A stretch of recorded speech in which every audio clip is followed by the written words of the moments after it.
time. But I'm gonna. We're live on YouTube and Facebook. Oh, we're so. Oh man, we're was that double extra probation? This is double extra live. Yeah. Yeah. No. Okay. So, hi YouTube. Hi Grawlix YouTube. Hi Facebook. You're also Facebook too. Yeah, both of you guys. Hi everyone. Okay, so I feel like I should say hi to Randy too. Hi, Randy. Hi. Hey, are you that Randall Sylvie from podedit.com? I am podedit.com. You can get your pods edited. That sounds like a great deal. Right? It does. I'm sorry. I'm trying to. You're not supposed to hesitate. There's so much going on my screen. I can't even imagine. Okay. Woo! Focus. Yep. The show hasn't started yet. Don't worry. It did. It took me 5 minutes to do the public post. Oh man. My hat's off to you people that can actually do this. So like two-headed nerd, daydream instruction manual, you guys got this stuff down. I am a noob. And those are also podcasts that you should listen to on International Podcast Day. Hey, it's International Podcast Day. So before we actually start the Grawlix podcast episode proper, I'm going to get a frog in my throat. Good timing. That's perfect timing. Yeah, that's how this is how a professional podcaster works. That's right. And I feel like that's the Frogger game that should have been created, that was never created. Like that it's ripe. It's ripe for that. There's a frog in my throat. So like Frogger's trying to get out of your throat. Why isn't that a game? Do you have to like jump through podcasters' mouths and stuff instead of roads and rivers? Man, even better. It makes sense. Podcasters are always talking, so you could just have like a row of people's mouths, and you got Frogger across. And then he finally gets out, but he jumps into your microphone, and then he's in the wires, kind of like that. What was that character's name on Spider-Man and His Amazing Friends? He was like a villain that was only for that show, and he came from video games. I love that character, and he's only on that show. I think maybe 2 episodes, maybe just 1 episode, and my like childhood brain made him more epic and was like, you know what? There was another episode. I think there was 2, but I don't know. Yeah, that was a side tangent. That's all right. Okay. Wait, what? Okay, so what this is? Hey again. It's International Podcast Day, which they do every year. Kind of, I guess you could gather that by when they say it's a national or international day. That happens every year. Anyway, in the past on Electronic Media Collective, we've done like live streams, International Podcast Day live streams. Usually we talk about podcasts and, what are podcasts and why do we podcast? I figured this year, because the idea is to celebrate podcasts and also spread awareness. Although I don't know, Jesse, like it's getting to the point where people kind of know, right? Like I think it's succeeding. I was listening to KGOR, which is our classics station here in this area, and they like pretty much every hour on the hour they were like, it's International Podcast Day, and if you have the iHeartRadio app, you can listen to every podcast ever. And the ones that they list are like NPR. Yeah. We're like, hey, there's a few more than that. There's a few more. I mean, like nothing against NPR. NPR is awesome, but like there's other people too. Well, I mean, just struggling. It's pretty much for a lot of like, I think people are either new to listening to podcasts or like just podcasts have been here for like, I don't know, 10 years easily. 200 years. At least 10 years. But it's so weird because then this like mainstream podcast kind of like formed over top of it. So it's either, if people know podcasts, it's either NPR podcast or it's some form of true crime podcasts. And I've seen the joke going around in podcast circles of like, Don't you hate when people come up to you and they're like, find out you do a podcast? They're like, "Oh, what murder do you do a podcast on?" It's like, it's either that or no. like you do a podcast about a show, which there's some great podcasts about shows out there for sure. But it's like the Game of Thrones podcast. So there's like 1,000 of those, right?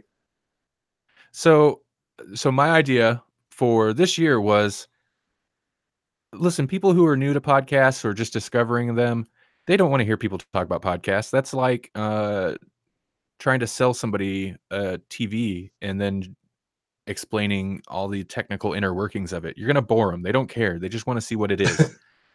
So can I get my footballs on it? If I can't get my footballs on it, that's not a TV. Exactly. They're like, I don't care about how, I don't know. TV's a bad example. I have no idea. This metaphor breaks down quickly, but it was a good idea. I was going to say something about the cathode ray tubes. Yeah. Reference tube TVs, but that's not relevant. Or it's super relevant. One of the two. I'm not old, I swear. Hey, Randy, you referenced something a minute ago.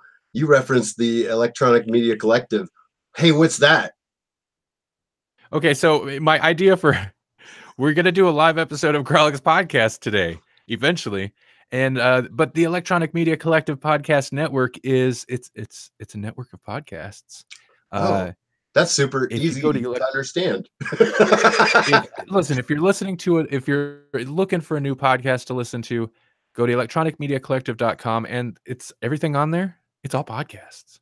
There's several shows. I don't know how many. I lost track ages ago. Wait, you're the head. You're the head producer, aren't you? It creeped up to 40, and it's creeped back down a little bit. There's been some fluctuation, but 30 something podcasts. I'm pretty sure different podcast shows. And there's new episodes literally every day. I don't always get them all up every day. Sometimes there will be a delay, but there's new episodes every day. And like most podcasts, it's all free. It's all free to listen to. I do this for the love of the game. So I'm checking it. I'm going to check in on the comments every once in a while.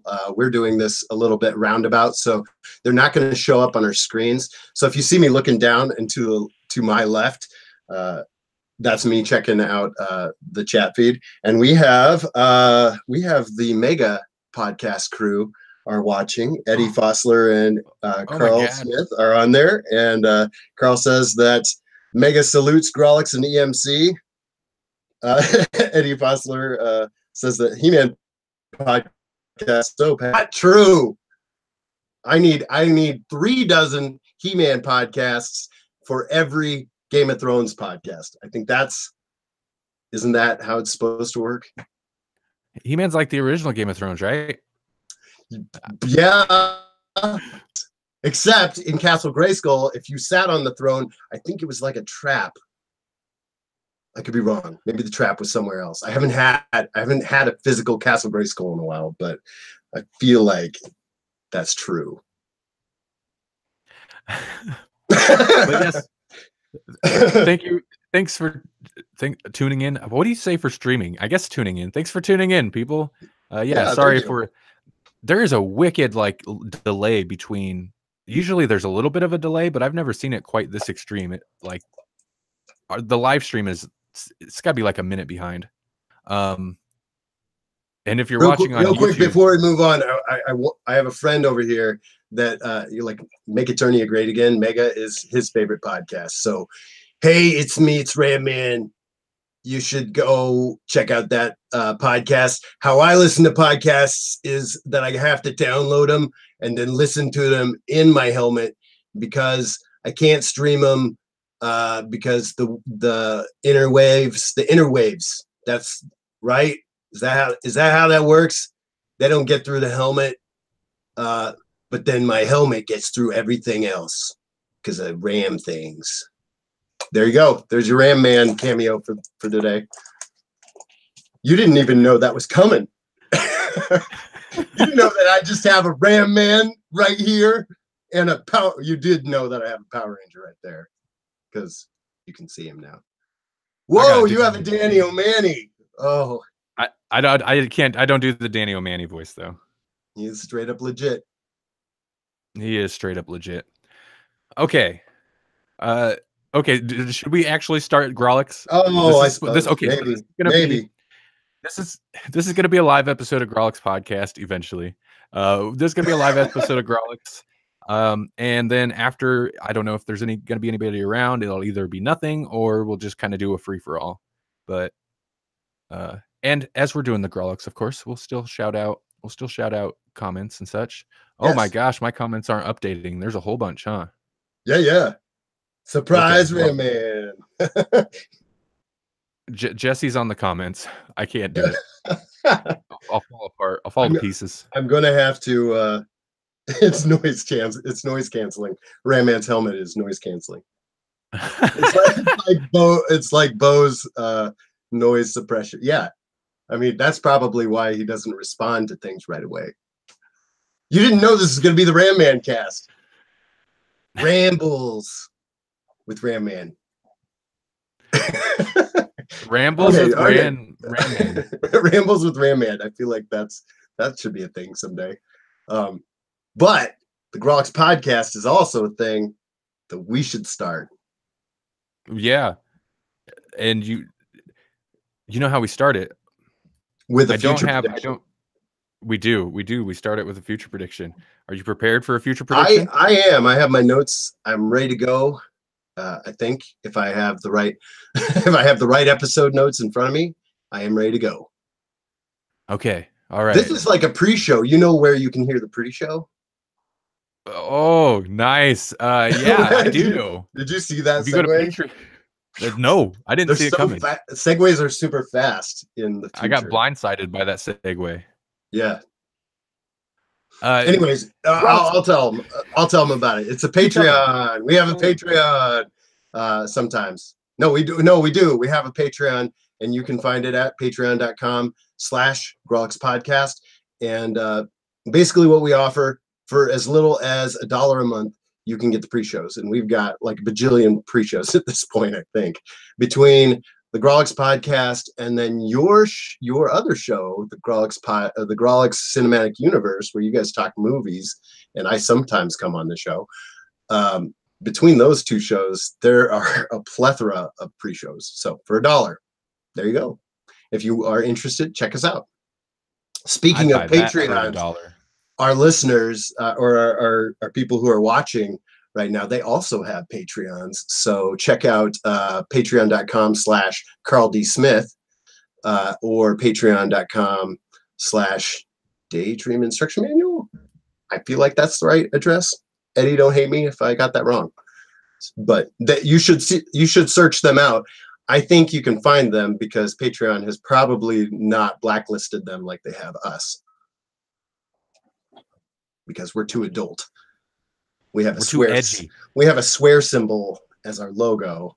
And I think that is a problem for Patreon because they're just not ready for it. I think they couldn't handle my extreme vaping. Look at it. Your extremist, your clouds.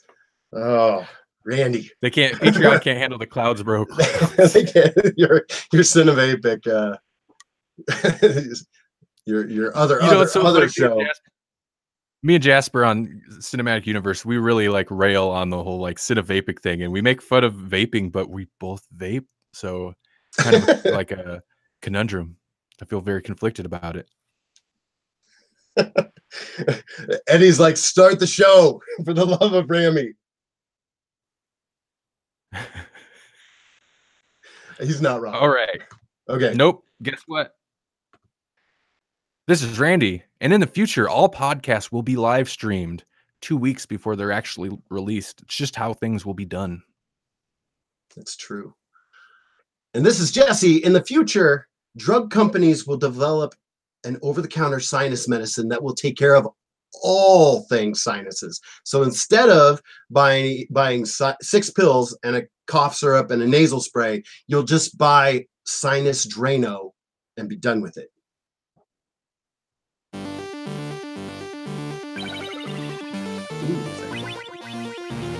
Yep. Something gonna stare at me. Little dance thing happening now, right? Welcome to the Grawlix podcast, episode number 78. With confidence. Woo! With confidence. That's what we do. In fact, okay, so this is Grawlix podcast, episode number 78. In a matter of hours, if you're watching on the live stream, Grawlix podcast number 77 is about to hit our podcast feed. So, very timey-wimey. In the pre-show, I mentioned that this is all Blinkatron technology, and the Blinkatron never gets us where we need to be at the right time or the right place. So I feel like International Podcast Day sucked this episode back through a wormhole to the end of September, even though it goes out at the end of October. I don't get it. Yeah, that's right. We're going to talk a lot of like Halloween-y stuff, maybe, if we remember that we're in the future. Maybe. Yeah, we don't have to force it. We don't have to force it. I mean, listen, I'm always down to talk Halloween stuff. You don't have to twist my arm about it. But no, I was thinking about that. We don't have to force it because it might be a little weird. But plus, that's what the Grawlix Halloween special's for. So it's all good. Sure. We'll get our Halloween fix this month or next month, however you want to look at it. So what are we talking about on the show tonight? Today and tonight. Today, tonight, and 2 weeks from now, we will be talking about, I don't know, I figured we'd catch up on some of the Marvel TV stuff because there's been 2 seasons of one of my favorite Marvel Netflix shows, and then one of nobody's favorite Marvel Netflix shows. And so I thought we'd talk about seasons 2 of Luke Cage and Iron Fist. Just kind of catch up on. Did you have in-house news you want to talk about? Also, remembering that this is gonna hit the podcast feed in 2 weeks. So. Right. The only thing that we haven't talked about, and so it'll be old news by the time that that this airs, is the DC Universe app. Have you tried it? Because I know you were interested in it, especially with that upcoming Swamp Thing happening. So. Yes, no, I have not tried it. I am interested, and when the day it launched, I was looking around, and then I just got sidetracked, and I have not had time to get back to it. But I'm very interested. Have you checked it out? So we are super timely and informative. So there we go. But it's podcast. We're on the cutting edge. It's a thing that you can do or have, and it works, from what I understand.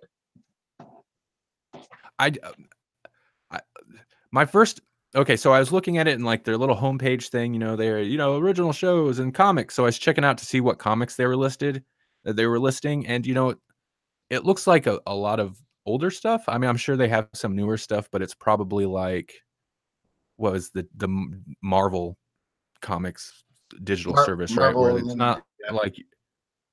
it's not like you get all the new issues as they come out, but you have big chunks of the backlog you can read or something. But it was like just Batman, so much old Batman, and I was like, yeah, okay, you guys, you know how to get you know how to sell Randy.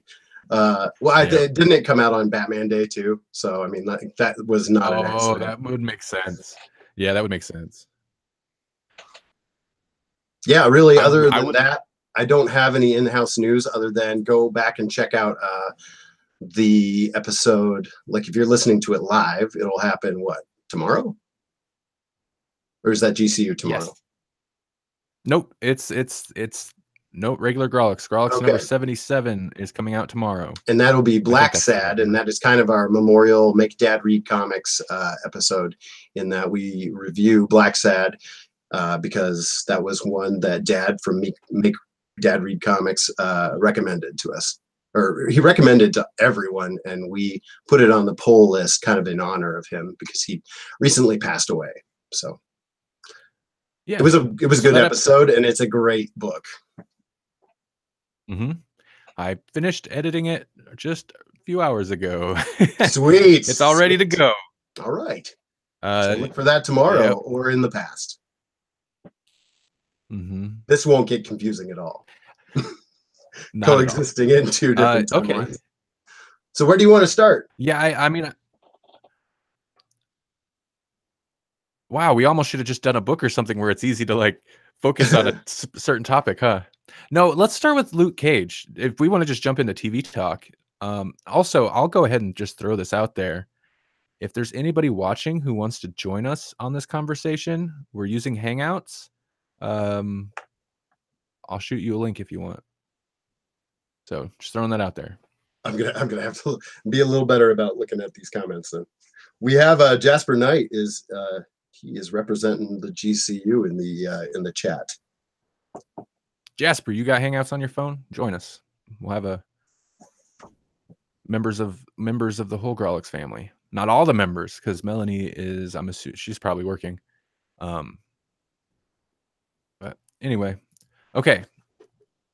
Yeah, I don't know. I figured let's talk Luke Cage. Let's talk Luke Cage.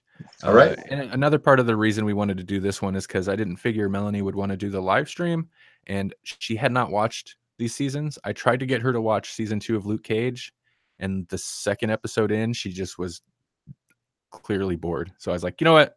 I'm not going to force you to watch this. Like, you don't have to watch this if you're bored. She just wasn't getting into it. Oh, sure. I was just say, I think the first episode or two was a little slow, but I mean, that's just setting the groundwork, I guess. Setting up, it's getting people caught up, and maybe for people who didn't watch season 1, which you should have watched season 1, kind of getting them caught up. Mm-hmm. Yeah, I would agree. It does start off kind of slow, and I had told her that because I was super excited for Luke Cage season 2. Luke Cage was I'm pretty sure it's the first season was my favorite season of any of the Marvel Netflix shows so far. And the first episode, even the first 2 episodes, I was like, oh, this is kind of getting off to a disappointing start. But I ended up, like, it pulled me in before long, and I'm super on board with the second season. I think the second season is it's awesome. It takes a little while to get going, but yeah, I'll kick it over to you real quick before we get too far into it. As far as just how you feel about it, how it started, or just my general impressions. We'll start with general impressions. Yeah, I like Luke Cage. I don't know if it's my favorite or not, but it's definitely up there. It's probably between Cage and Daredevil, just because I was more of a Daredevil reader back in the day. So to see like a really good adaptation of Daredevil was exciting for me. Even though it's definitely on the grittier side of Daredevil. And, when I was reading, I also got a little bit of that campy Stan Lee Daredevil growing up, the swashbuckler type of persona. And so this is definitely steeped in that darker, what would you say, the devil of Hell's Kitchen, that really dark persona of Daredevil. So it's kind of up there between the two for me. But like, not all Daredevils are created equal either.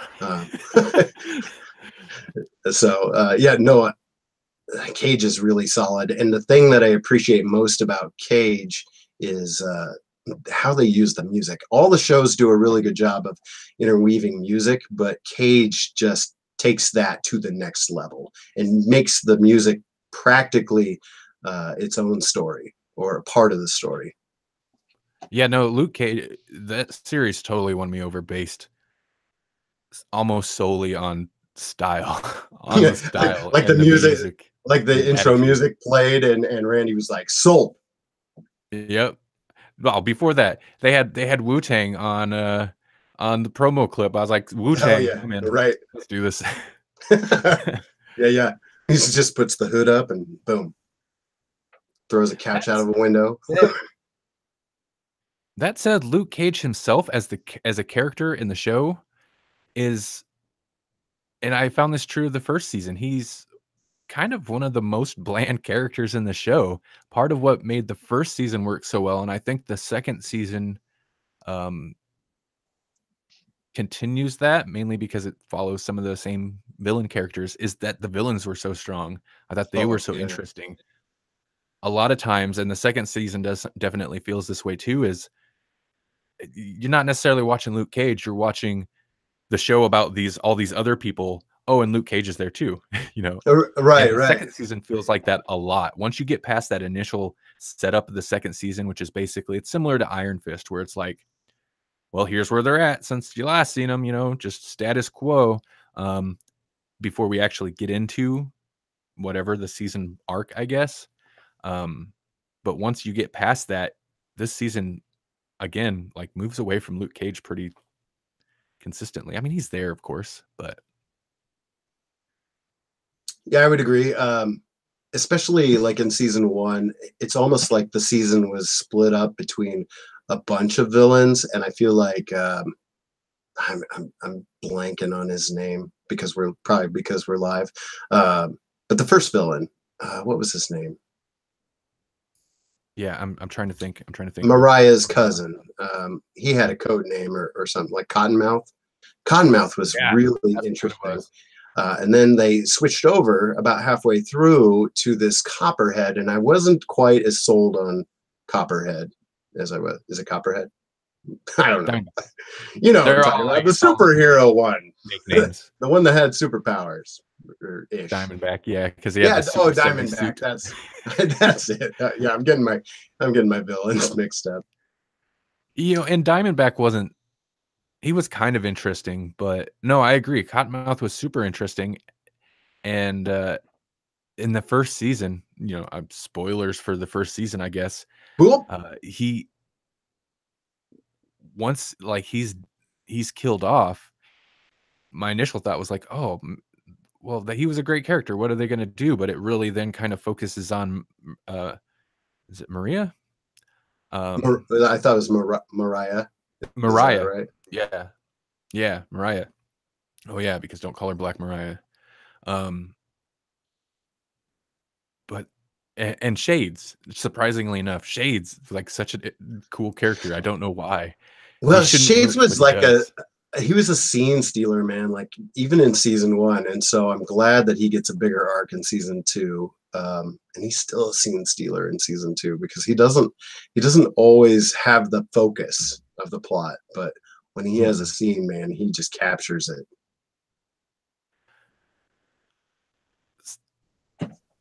All right, okay.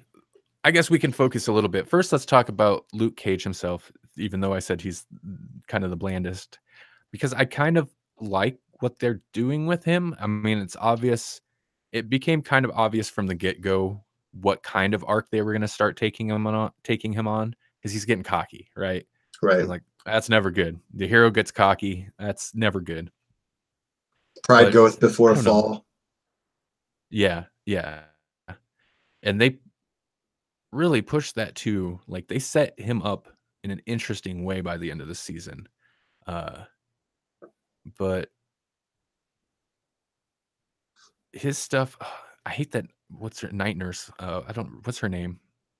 Claire. It seems Claire. It seems like she's being written out of the whole.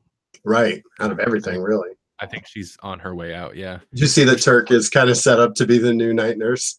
I mean, the thing that's I think he's been in every show at this point. All of them. Yeah, all of them. Turk. Why? Turk of all characters. Yeah, I want to see him. I was to say, if he's not in a Santa outfit in the next season of Daredevil, I'm going to be disappointed. I want to see him in a Santa outfit, and he's got to stab Daredevil. It's just what happens. It's what Turk does. Yeah, and catering to fans is what makes really good television, right? Isn't it? That Turk does not seem, the TV Turk does not seem that heartless. No, he's actually kind of funny. I mean, he's kind of comedic relief when he hits the scene, even though like in the worst possible way, like, oh, Luke Cage is gonna beat him up again. Ha ha, funny. Maybe not for Turk.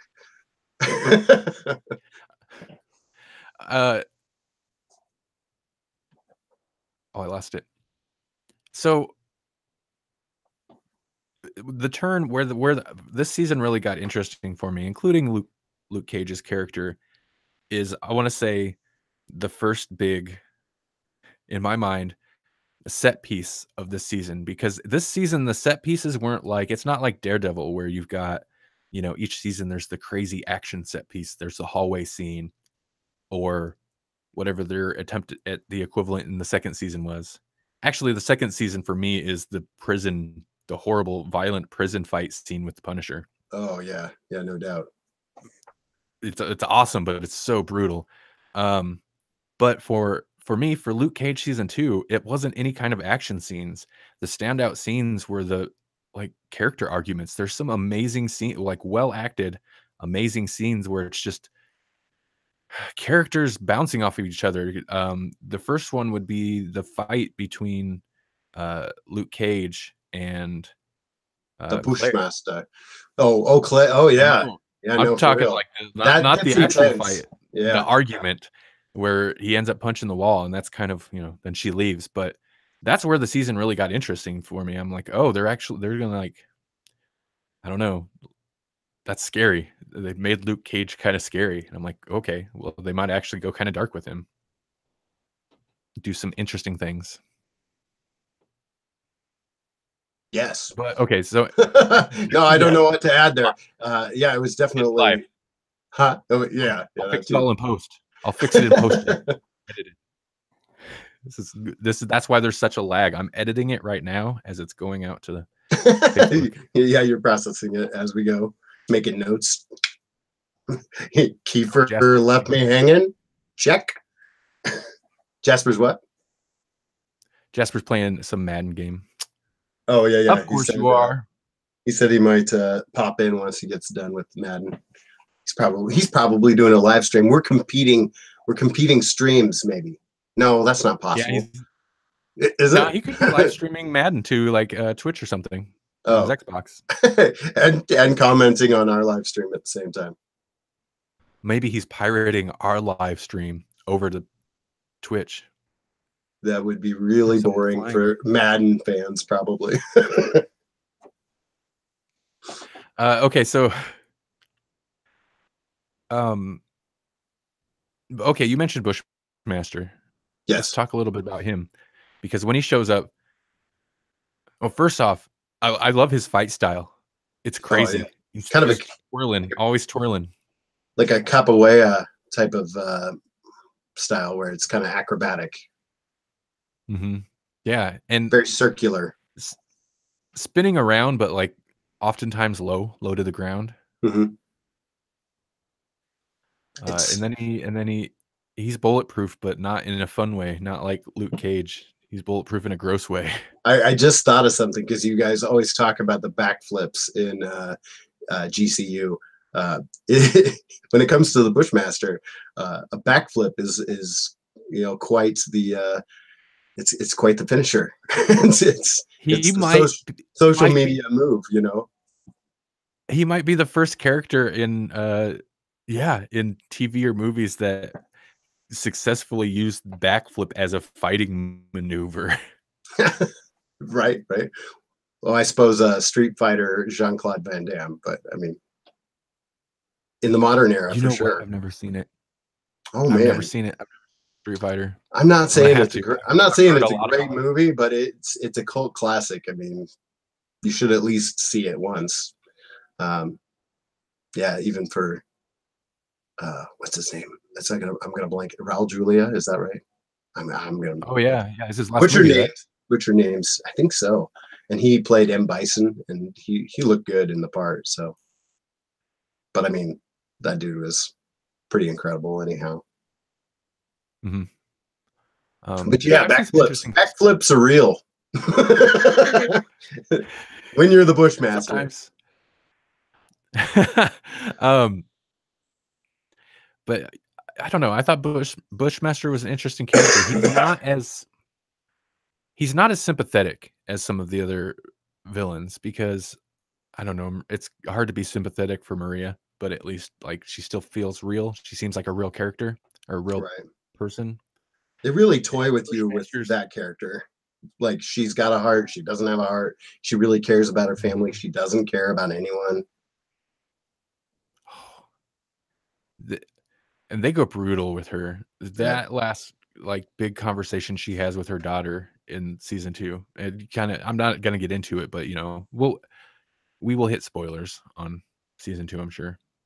Right.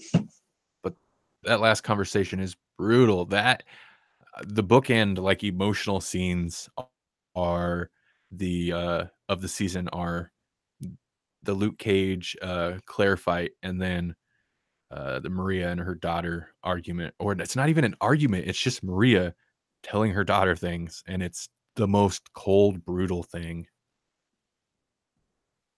Right. I'm trying to Solid. think. Like all the family dynamics in the show. I mean, I think, like a lot of times they'll have a theme for the season, and I feel like family was definitely one of the themes of season 2 for Cage, because you had Oh, Cage, definitely. Cage is his strained or estranged relationship with his father. You have Claire trying to broker that and become a part of the family, kind of. You have Mariah and her daughter, who are also estranged, kind of coming back together, but not for the right reasons.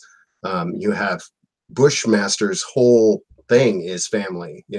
I mean, like his driving force is related to what happened to his family, and when he connects with people there in Harlem, it's he's connecting with people that are related. So yeah. No, yeah, you're totally right. It's every group of people, because you could kind of, because you got Luke Cage and his dad and Claire and like the good guys, and then you've got the kind of two separate groups of bad guys, and that yeah, I don't know why I hadn't thought about it, but it's all about family for all of them. Right. Uh, Then and also hubris, like pride goeth before a fall. mhm, That happens for mhm. all of them. It happens for Mariah. She's gonna finally take up the mantle. Was her grandmother, her mom? I don't remember.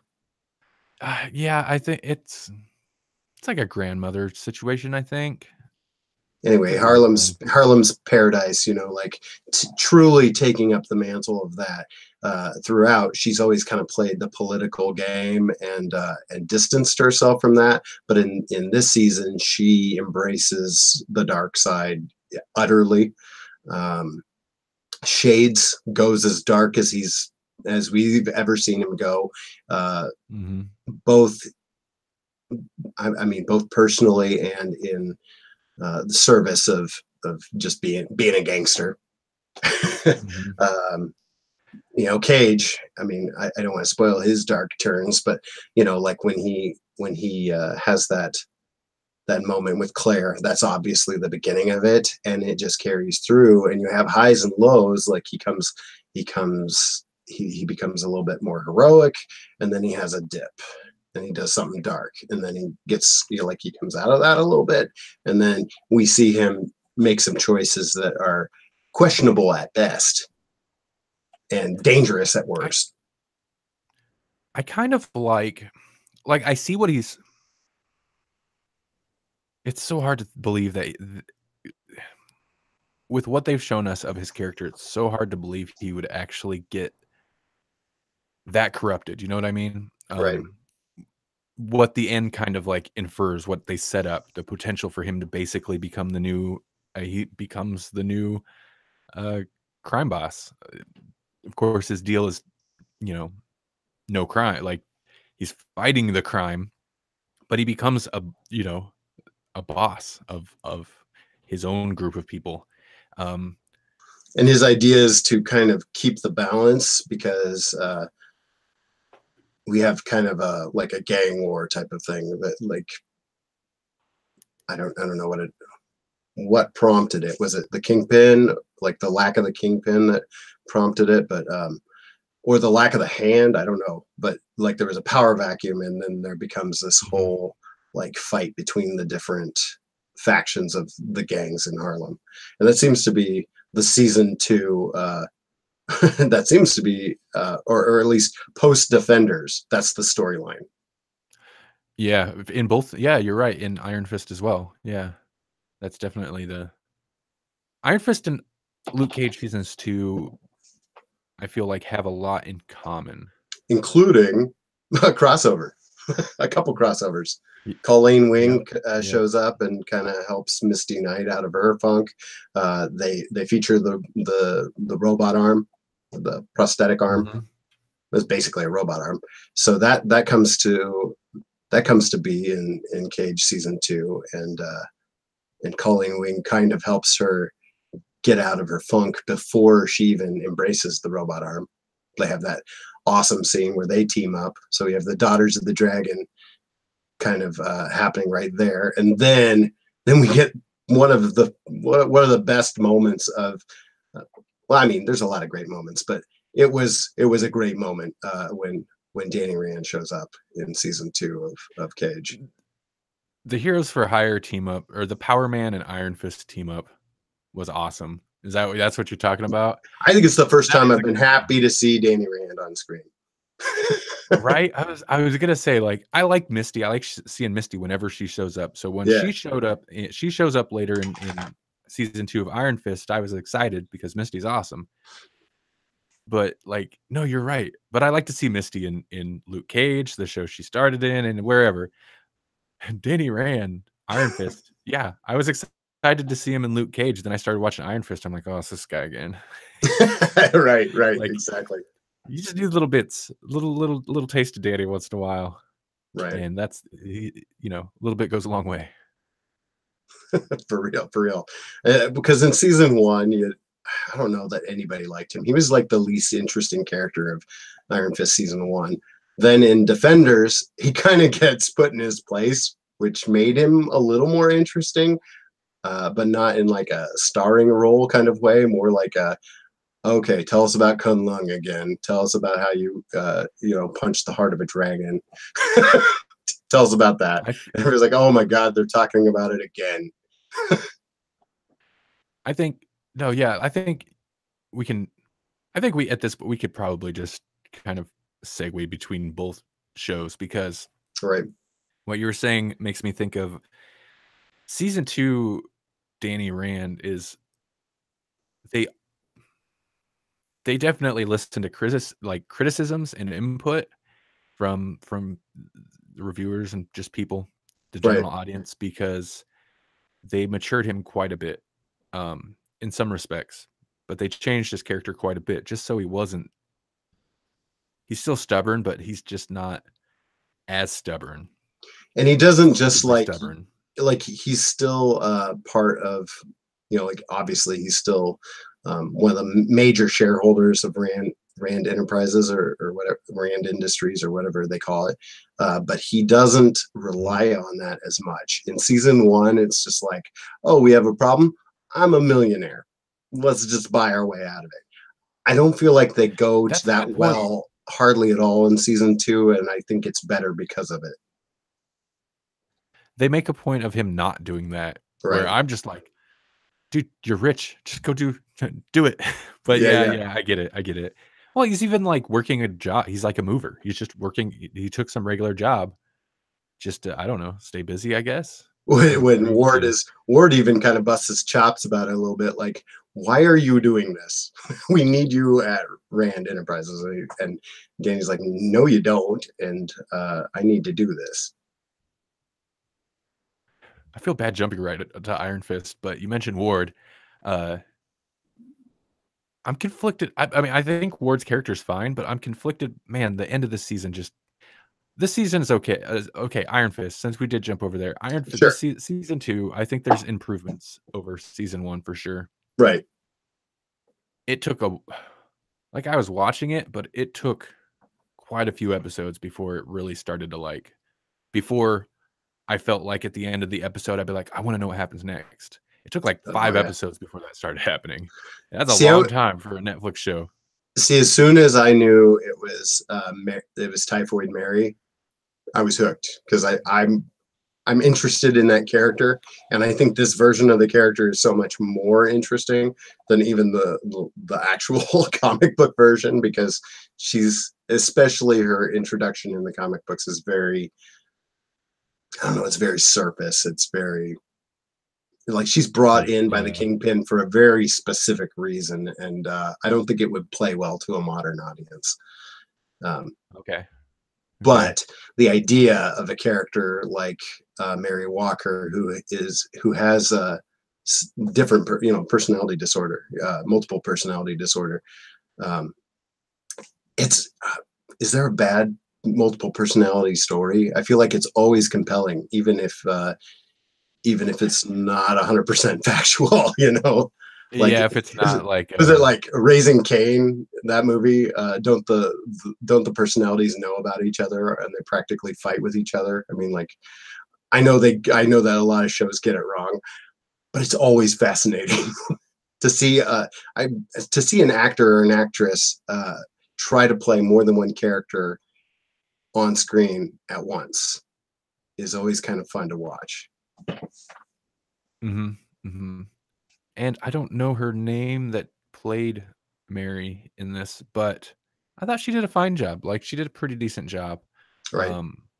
There's definitely because that's kind of a thing. Like, we talked about it not long ago on our Westworld discussion, Westworld season 2, where you've got characters where they, since they're like robots and stuff, they are able to fundamentally change characters' entire personality so that they're essentially a different person.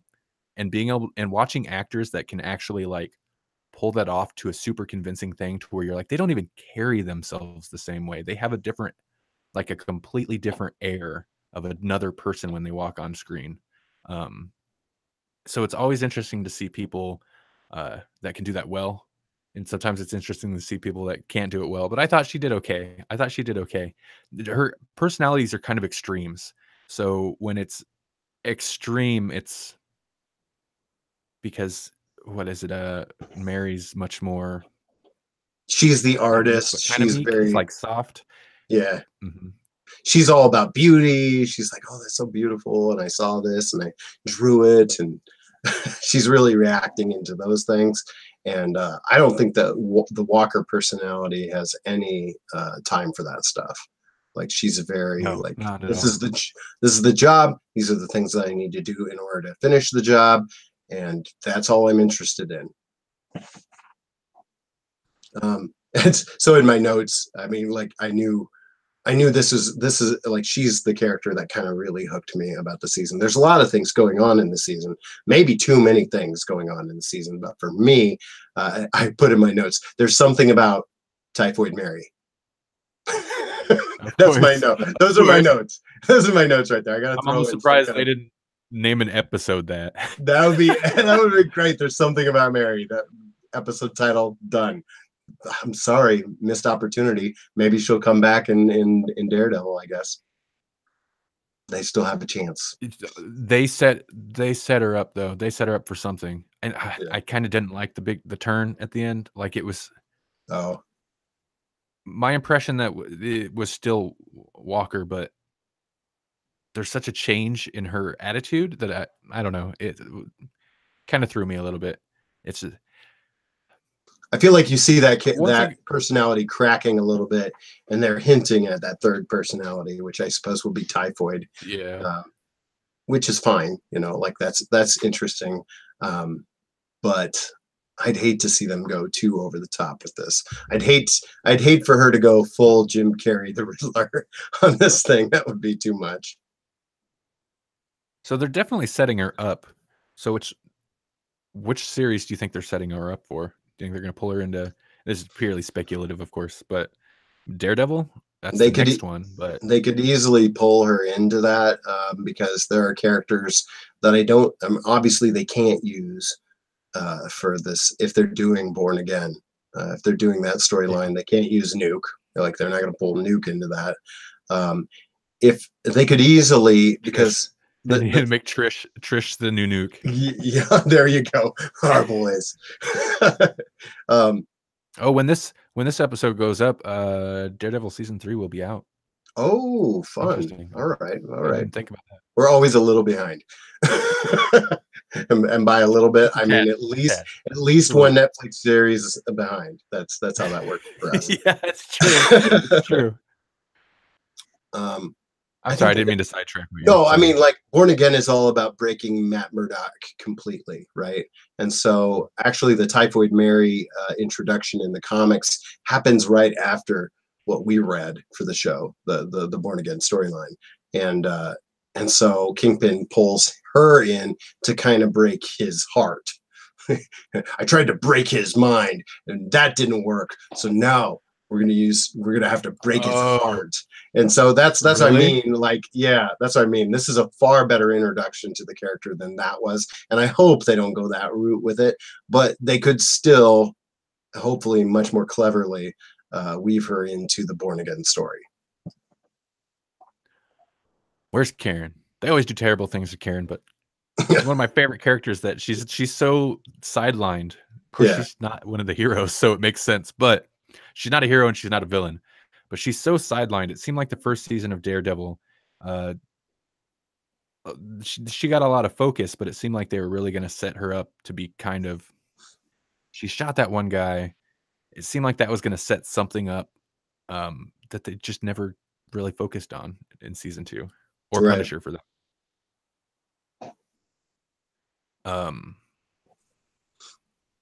So since we're on Iron Fist, Luke Cage, like it's Luke Cage season 2 is actually kind of hard. It's not hard to talk about. It's just there's not a lot to grab onto. There's just a lot of like inner character stuff that happens, and a lot of kind of more or less running back and forth. There's a few very hardcore scenes. The scene where they clear out the that cafe. What is it? It's that restaurant, the Bushmaster's family, right? Kind of Jamaican restaurant / cafe. Yeah. Looks like clear that out. That's brutal. That's definitely like Mariah's. Like she kind of crossed the line long ago, but that's her stepping straight into just pure evil. Right, and that happens directly after that whole was it the townhouse, the fire, where Bushmaster's basically going to set her on fire. Yeah, no, I agree with you. I think there's a lot of interesting things that happen in Luke Cage season 2, and I think it's more cohesive out of the two. I think it's probably better consistent storytelling, but there's so much that happens. I mean, like I'm looking at my Iron Fist notes, and I just have little blurbs to kind of carry me through, because like what is Iron Fist season 2 about is a tricky question to answer, because it's about Danny and Colleen kind of moving their relationship forward or not, like it's where is this going? She's been there for him since the beginning. He's kind of been there for her, but he's really much more into being the Iron Fist and whatever that means, and him trying to figure out whatever that means. We get Misty pulls into that so that we get to see more of the daughter of the dragon dynamic. I put down Meachums be crazy. Again, and then the question is, who's more crazy? Is it Ward or Joy? And they made Joy more plot relevant, but I feel like Ward was still almost more interesting somehow, and I don't know how. I mean, like Joy is Joy is way more important. She's way more important, and she should be this season. But somehow Ward still manages to be compelling and in weird ways. Ward, it feels like he doesn't need to be there, and for the most part, he doesn't. I think he's there because they know people liked him. Maybe they like writing him because he is an interesting character, and they like talk about being able to balance like a bad dude with a sympathetic. Like he kind of did some kind of horrible stuff in the first season, that this season they're just like, no, he's fine. He's He's stressed out from his dad, he's totally likable now. I mean, he's still a jerk, but they definitely like, he's just, I don't know, he's just there because they know people like him. They play up both aspects of that for sure. Like he's just a super awful human being once in a while, and then he turn about and you're like, oh, we can't be mad at you. Except we can. Stop it. Be a human being. A real human being. That turn, I one of our criticisms back when we talked about season 1 of Iron Fist about the end of the season was that turn that Joy made, where she joins up with I still want Davos. to say Davros. It's Yeah, Davos. Davos. He joins up with the Davros. Daleks. Oh no. It seems so out of character, and I guess it still kind of does that she'd be that mad at both of them. I guess maybe Ward I could understand. It's so weird that Danny still gets lumped in there. So it seems a little out of character that she'd still be that mad. But if you get past that, like once like she sees what happens to Danny, like she kind of seems like she comes to her senses a bit, or at least feels kind of bad. Other than that, like I think she's extremely well, like she seems realistic. She's pretty well written Right. because the once Davos kind of it's clear that he's going to be an issue. I like how they have her handle it because it's not like she can go in there and beat a bunch of people up, and she's not even like mastermind scheming her way out of it. She just kind of throws herself in the mix and is trying to figure out what she can while she can and winging it and not even being particularly successful. Right. I don't know. I think that's just effective for her. They made her interesting. I thought. Yeah. Yeah. She's pretty strong character the latter half of the season. And then I mean, like the other big thing is they kind of try to do that. I mean, it's kind of Marvel formula at this point.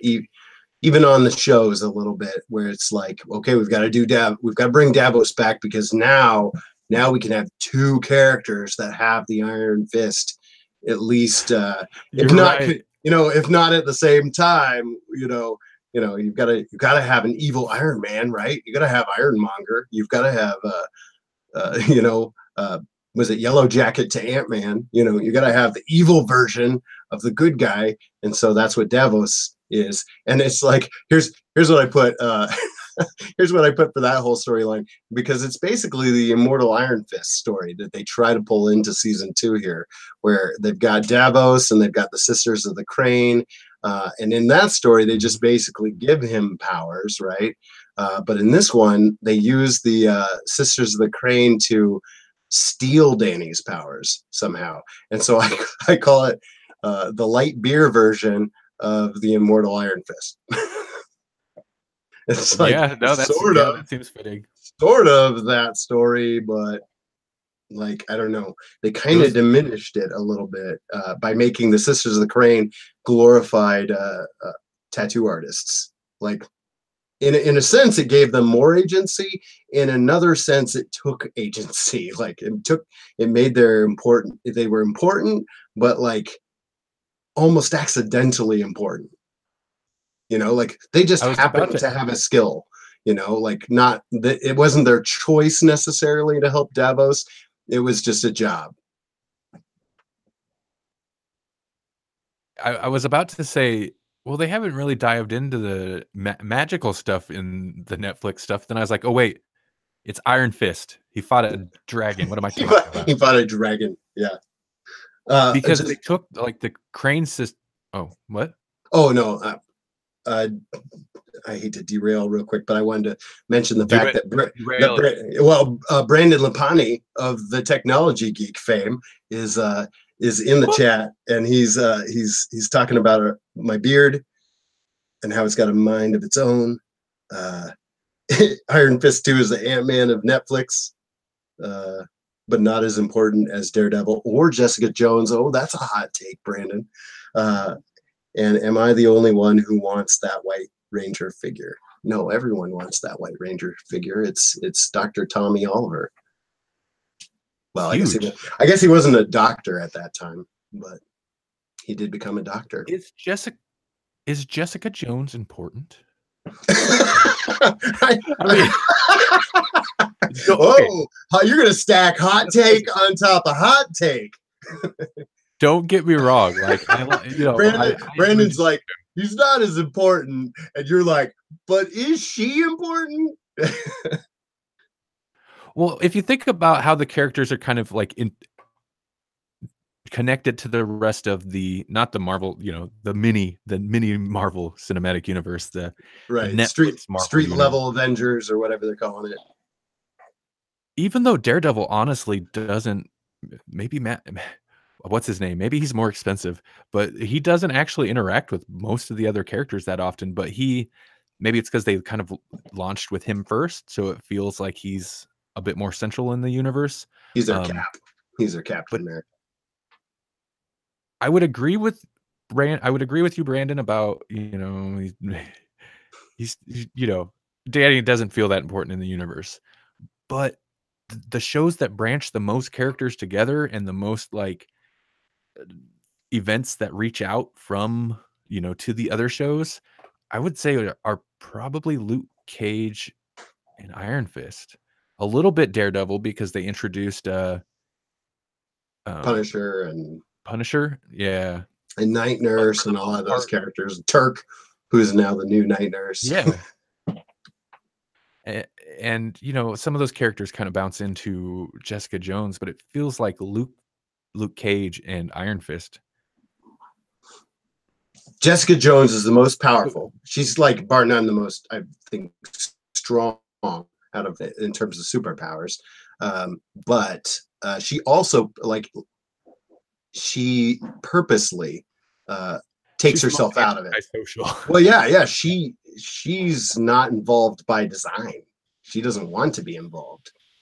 She just assumed you forgot that she did anything super at all and just hire her to do a gig.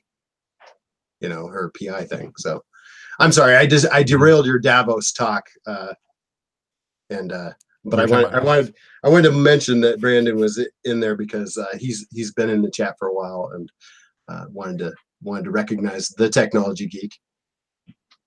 Well, no, he brought up that was a good talking point too. International Podcast Day. Boring. We get boring if we don't get derailed. That's true. we got to come up with we got to have something come out of left field.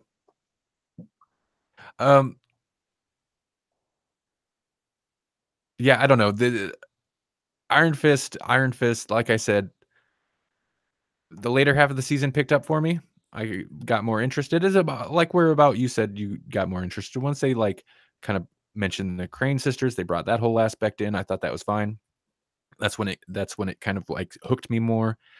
Davos is an okay character. How Joy did not see him going pure evil earlier, right. I don't know, but he does. He goes they set him up. He kills that one shop owner. They set that up pretty early, but it's pretty brutal. And you're just like, oh man.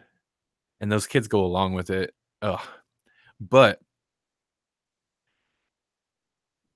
let's jump to the end. Full spoilers. Let's jump to the last episode because that's where this season takes it. Luckily, the season when it does start to take a nosedive, it's the last 15 minutes of the series. So it's okay. It's just a little bit of a nosedive.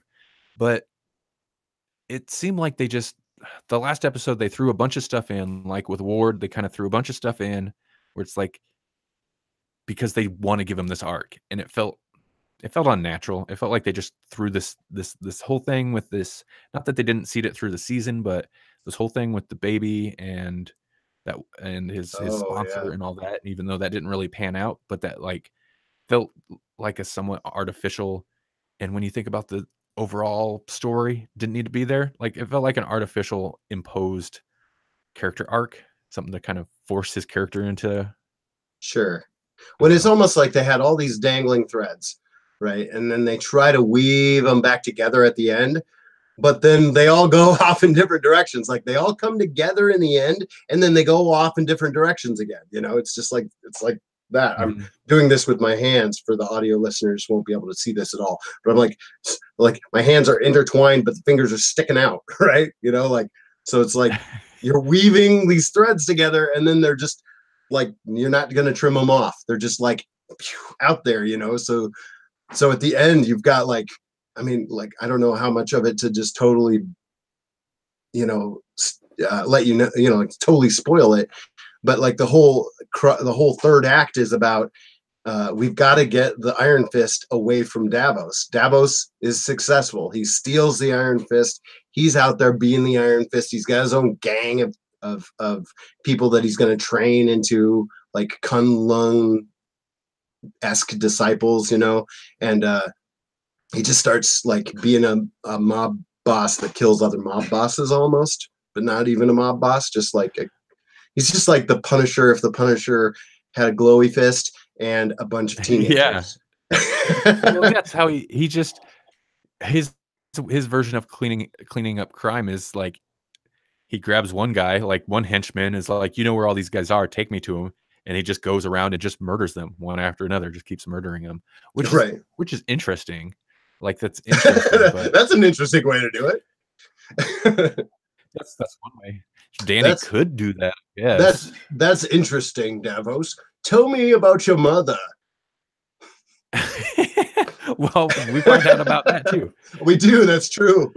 Oh man, see what I mean? Like there's so many things. So like then the crux of pulling the Iron Fist out of Davos is then where's it going to go? Is it going to go back into Danny? That seems like the obvious logical choice.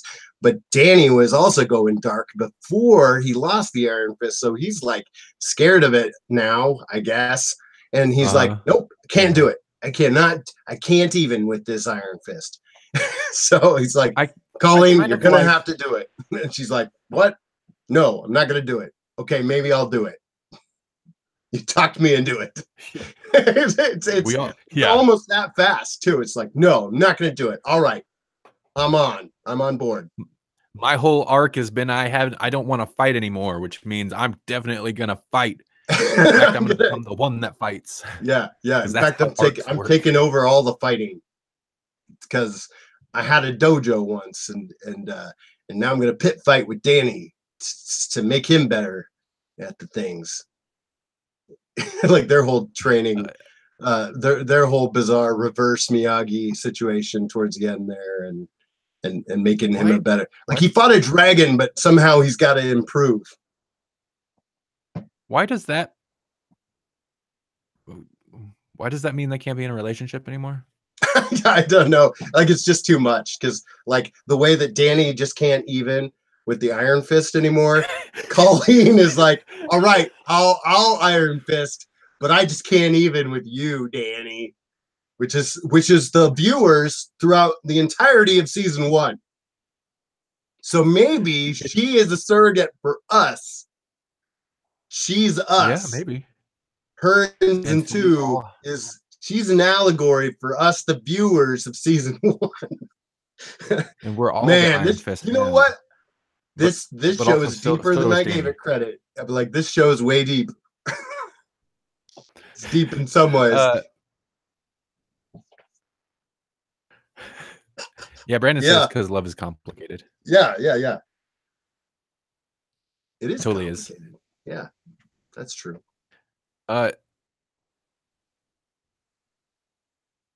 Yeah, so I was super excited when I was a little surprised that they're like, Danny's like, I don't want it anymore, basically. And I didn't mind the like addictive angle to it. I was like, that works. Like they didn't. I mean, it is pretty hammer. He's chasing the dragon, you know. Oh man. So I guess it is kind of like on the nose, but I thought they handled it fairly well. Like they didn't hammer it to death. They just kind of brought it up at one point, and him and wait, what's his? Does Davos's tattoo show up on his back? So he's got like a monkey dragon on his back. It's like a serpent. It's a serpent, like specifically it's on his back. He's got the dragon on his back. He's got the dragon on his back. Yeah. Which I think I think in the comics he was basically Iron Fist where he had it on his chest too. I also do like the idea that in the middle of the night, Danny would go down into this little subway cubby hole that he found with a door propped against a wall and just punch it. Yeah. Work out some aggression. Like he's super powerful. Like he's powerful enough to knock these doors off their hinges. He's almost powerful enough to like blast a hole through the wall, right? But like when he punches a door that's up against a wall, it's fine. Just makes a dent. Fine. It's like fine. Yeah.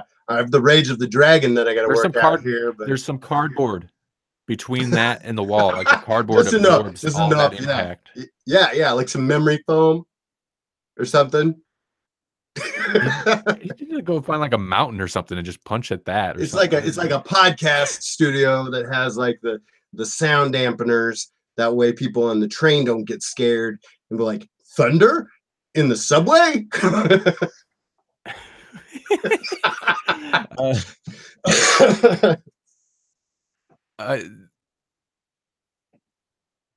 Yeah, I lost it. Yeah. Well, I mean, but we anyway, were talking about the end and how it just all these disparate things. So weird. I liked giving Colleen the fist, though. That sounds really weird like to say. That too. Yeah. I know. Yeah, out of context, that's real bad. Grawlix. I was like, dude, that is how from certain perspectives of, you know, certain things that made people upset, certain aspects about first season or the show in general that made people upset. That's the perfect way to fix it. But also, like, I'd much rather watch her have this power and like kind of follow her than I would Danny. She's kind of more interesting to me. Yeah. And they used color just in case we got confused, you know, like Danny has the yellow fist and then Davos has a red fist, and they even have to make mention of that, like, yeah, it's like that same guy, but the fist was red. It's like, do you think that these people are really going to differentiate? It's like, they had a glowing fist, it's the same guy. I mean, but they kind of no, it's not the same guy. Like, they kind of just like, they let you know that right off the bat, or pretty quickly. We're like, no, it's not the same guy. It's red fist guy. It's a little hammy that Colleen's is like white, then just pure. Oh, yeah. And she wears all the white stuff too. Like, she wears her like old school 80s throwback, like I don't even know what you call that kind of jacket. And she's got her sleeves rolled up, but it's like a sporty jacket with the stripes. Mm-hmm. She's basically got her own costume at the end. Super spoilers. They get to have their cake and eat it too. Oh yeah. Well, I was surprised. I honestly was surprised that they gave it to Colleen, and I was super happy that they did, because it's not what I expected. What I expected was last minute, something's gonna go wrong. It's gonna wind up in Danny anyways. She's gonna be mad about it because she'd finally embraced the idea of taking on the fist, and then he wound up having to take it just so that Davos couldn't have it. And then, like, that's how I predicted it was going to go down. And then when it went down, she actually gets the fist, and I'm like, cool, excellent. But then, yeah, get to have their cake and eat it too. Danny can't be without a fist. He was boring with the fist. If you take away the fist, he's less than boring. So he's got nothing. He's less than nothing. I don't know. It's a white dude. Now white dude with money. He's Batman then. Dumb Batman though. He's like Batman without the without any of the like intelligence or restraint or will. Right. Dumb Batman, less interesting Tony Stark. Right. Like, yeah, he's just those guys. He's just got none of the stuff that makes those guys cool. Right. And you take away his fist, he's got nothing. Also, it's so funny that he popped up in the Luke Cage season 2 and he was all like being zen and stuff. And it's like, so I was kind of expecting that well, maybe we get a more learned zen Danny in season 2, and he's more restrained than he was in season 1, but he's not any kind of zen. He's angry. He's having the same issue that Luke Cage is having. So him in season 2 of Luke Cage is kind of seems out of place, but I guess not. You know, whatever. He shows up, and when you see where he's actually at. Well, and they do a good job of making it seem like time has passed. When we reviewed Jessica Jones season 2, my criticism was no mention of anything that happened in Defenders, and that was probably a production thing. They probably had Jessica Jones season 2 written and everything ready before Defenders ever happened, and then Defenders was probably rushed out, and so I don't think that Jessica Jones was actually supposed to come out after Defenders or have anything to do with Defenders, and it's just the way that it was released.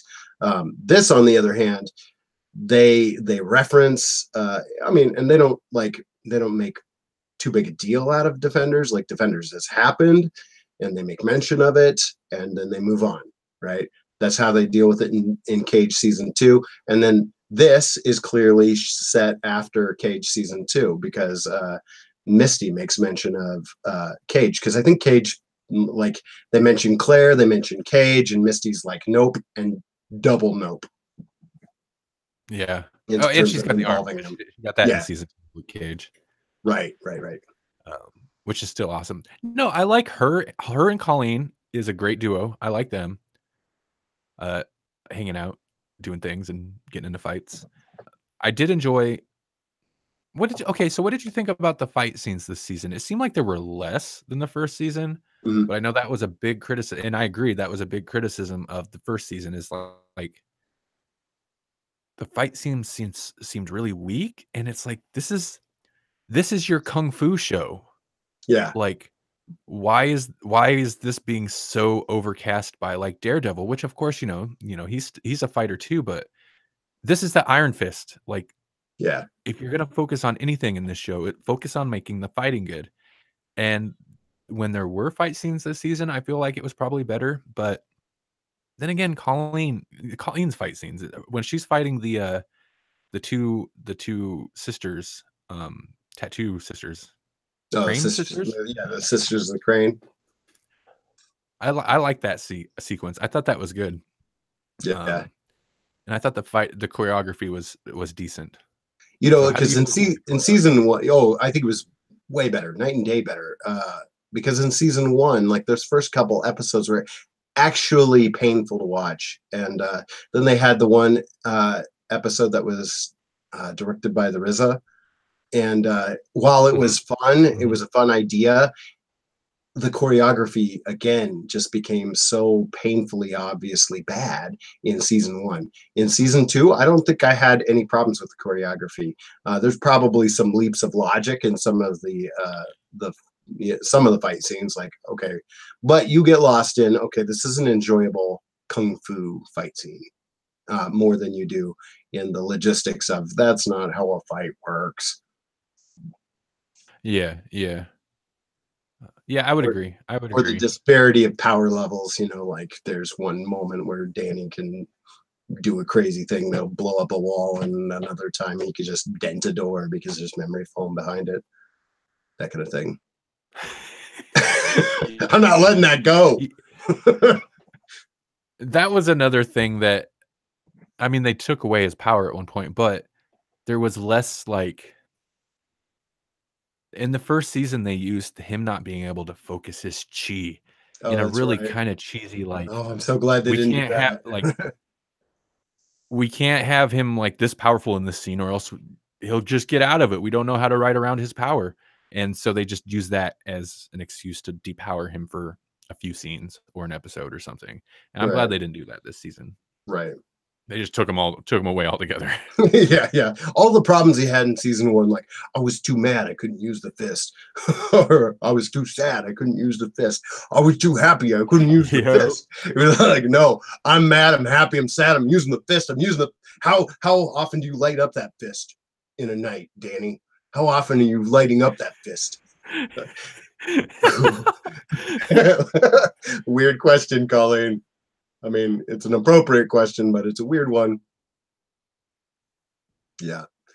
I don't know. And then Warden, like, okay, so we mentioned it, that they're basically going to let Danny have the Iron Fist too, even though he doesn't technically have the Iron Fist. He does in the final scenes of the show, in the final scenes of season 2. He's not only is he like using like the Iron Fist, he's going full on. What was his name in the Immortal Iron Fist? It's like Randall something. What's his name? I don't know, but the other Iron Fist, and he would use guns, and he was able to like channel the Iron Fist through the guns, and that's like the last scene that we get to see is basically Danny is not only has he got his Iron Fist powers back, he's better at them, and Ward is there too. They're buddy cop. They're buddy cop in some Asian country, still doing Iron Fist stuff. Which is kind of fun until he like pulled out the guns and did the Iron Fist thing. I was like, wait, what? Yeah. But Ward is, I guess Ward would be the talker, right? Like Danny's the muscle and Ward's the brain in that situation. But I'm like, really, Ward, what are you doing? Yeah, yeah. It starts to get tough, and he's just like, "That Danny, take care of this." This guy, he's here. It's the White Ranger. I'm pointing at the White Ranger for the audio audience because he's behind me. That's Danny. And Brandon, Tommy Danny. Brandon, yes, I know. Brandon pointed out, this is for the live peoples. Brandon pointed out that I need a mic gate. I need a noise gate because every time I'd vape, it would cut from you to me. And Oh, Brandon, yeah, you're yeah. right. I didn't think to put a noise gate on, but I did actually put a mouth, like the Isotope RX mouth declick sound, so you can't hear every little spittle funk out of my mouth. Next time I will put a noise gate on there. So you can't hear all my. This is gonna be Cinevapic up in here. The clouds. All right, well, We have such clouds to show you. Yeah, I'm had to derail us for a moment. Well, I think we kind of wrapped, didn't we? I mean, like that's the final season. That's it. I got unless you want like, what are your final thoughts on it? I don't know if we gave a full thought. Final thoughts. I liked. Okay, so Luke Cage, I like season 2 a lot. I like where it left Luke Cage. Stylistically, it didn't feel. It was a little bit more subdued than I think the first season. Like the music's still good. The music's still there. It's still, it looked cool, but it didn't feel as quite as stylish as the first season. That's part of what I really liked about the first season. But it did still carry through with the other thing I really liked about the first season, which was just solid villains, interesting characters. Mariah, they did cool stuff with. Shades, they did interesting things with. Bushmaster was not as interesting, but he's still kind of a cool character. Like, I thought he was done well. And yeah, I mean that's about it on that one. I enjoyed it. It was not quite as awesome as I had hoped, but it was still pretty good. And Iron Fist season 2, yeah, it was better than season 1 in a lot of respects. I still really liked the whole Mitchum family storyline from the first season. I thought that was interesting. It just was kind of pulled down by everything else. Mm-hmm. And in a way, I don't know, in a way this season doesn't have any kind of hook like that did. Like the first season at least had the whole zombie dad thing. Like, I thought that was super interesting. And this season, Solomon Grundy didn't have Marvel Solomon. Yeah, basically.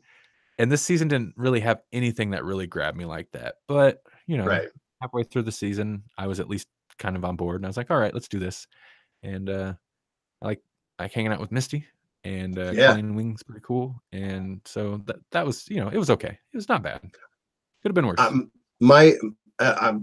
not gonna like echo everything that you said because that would be basically I have a very similar feeling. I feel like the through line of both shows was pretty solid. Like I didn't feel like there was a huge jump in tone in ways. I mean, like in other ways, yeah, obviously there's a lot of changes. Iron Fist season 1 and season 2, I think you could say there's a tonal shift for sure because we've had Defenders, we've had we've had things. And so I think if you just follow the narrative of those characters, the 2 seasons do mesh fairly well. Cage does it better because they just go, I mean, they feel like a continuation of the same show. And they keep their tone, they keep everything that made season 1 great. They continue that, and it feels like the same show. It feels like the same show, and it feels like a good evolution of all the characters. And so I think that's why I really enjoyed it, and I feel like it was a pretty consistent and solid season of television, and I really like where it left off. I think that season 2 of Cage definitely did a better job of wrapping things up. Like they could even put a pin in Cage for a while and not come back to him for a while, and it would be fine. I hope they don't shelve him. I hope that we do get a season 3 soon enough. But you could push pause, make us wait for it. Absence makes the heart grow fonder. You could do that, and it would be okay. It'd be fine. It wouldn't be my favorite decision, but it would be okay. Iron Fist. And what I mean, like I almost feel the same way, but a little better about season 2 than I did season 1. I didn't love season 1, and I was really down on it at first, but it grew on me, and I had to admit that it kept me watching. That was kind of my feelings about season 1, was that, all right, it wasn't great. There was a lot of stuff I didn't like, in particular, like fight choreography and some of Danny's motivations or lack of motivations or whatever. Like, Danny wasn't always written very well, but the Meachums were, and that was captivating enough to keep me involved. I was actually more interested in Ward's story than I was in Danny's story in season 1. Season 2, I am more interested in Danny, but again, it's maybe the other stuff that's happening that really pulls me in. I'm more interested in what's happening with the Weird Davos story. I'm more interested in what's happening with Misty Knight and Colleen Wing kind of being this buddy cop deal. I'm definitely interested in the Typhoid Mary stuff. So there's something that made Iron Fist season 2 interesting for me and kept me watching. So in that respect, still good, still the same, but they did not sell me on the end. They didn't stick the landing. They had a Stephen Moffat moment for me where it's like, oh, it was pretty good, what what did you do with that ending? I don't get it. So I agree. I completely agree. Hey Brandon, if you want to join us in a moment, let us hit this letters page, and then I'll shoot you the link. Just throwing that out there. Which brings me to letters page. We actually have letters. Yay! So I can properly. Uh-oh. We might have lost Jesse. He'll message me if we lost Jesse. That's unfortunate. He's got to hear this letter.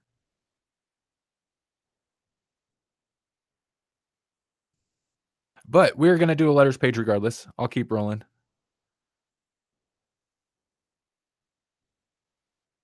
Jesse, if I lost you,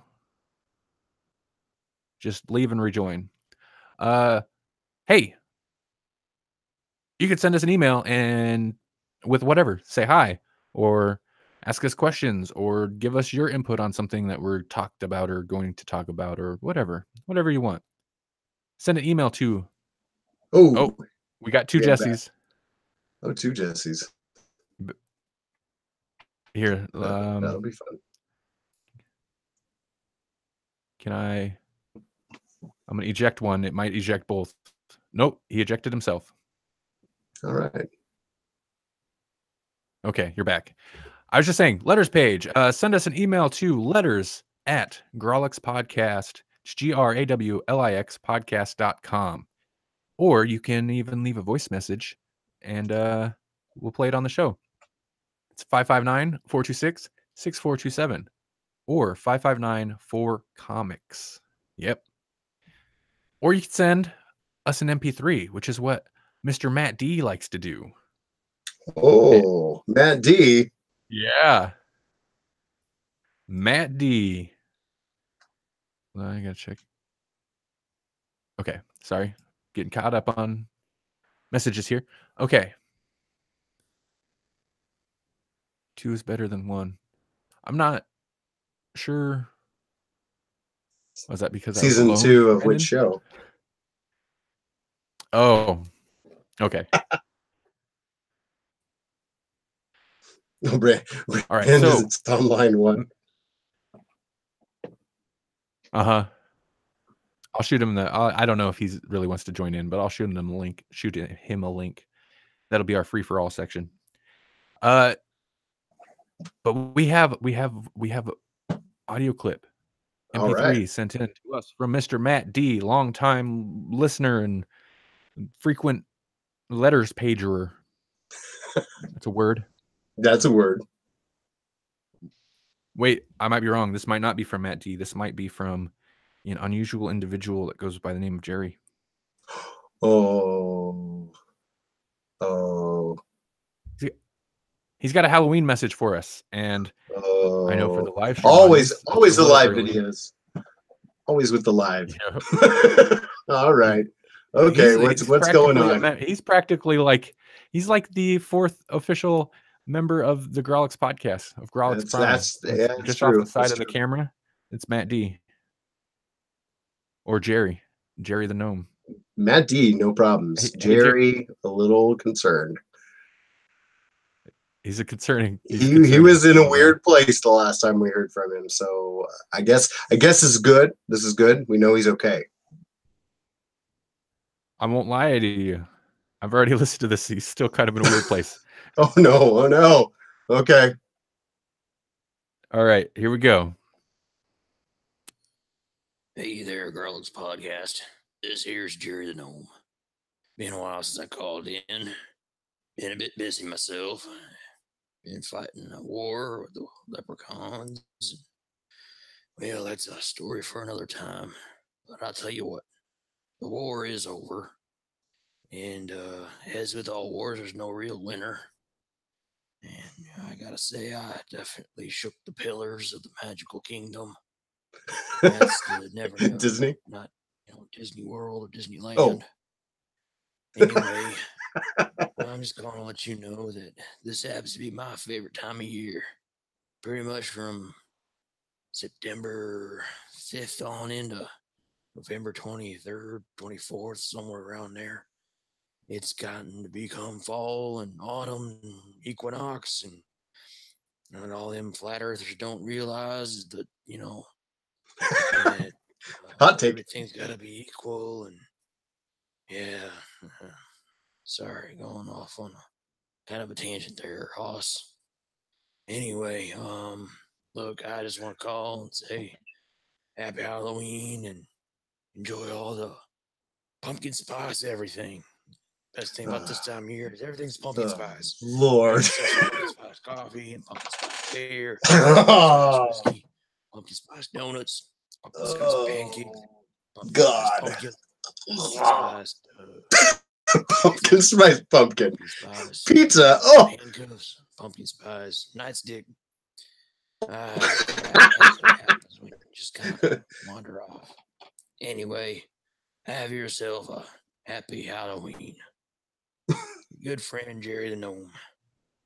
By the way, I've been dictating my journal now, so hopefully I'll get something posted up there on Matty D's blog spot, blogger, blog spot, blog. Yeah, damn modern technology. We magical beings. We like our stuff simple. We'll drive around with Volkswagen Beetles and concrete stoops. Yeah, it's technology. Where's this off button at? Oh, right there. All right. Talk to you later. Jerry sounds like he's in a bad place, to be honest. He does. I mean, he's from Con War.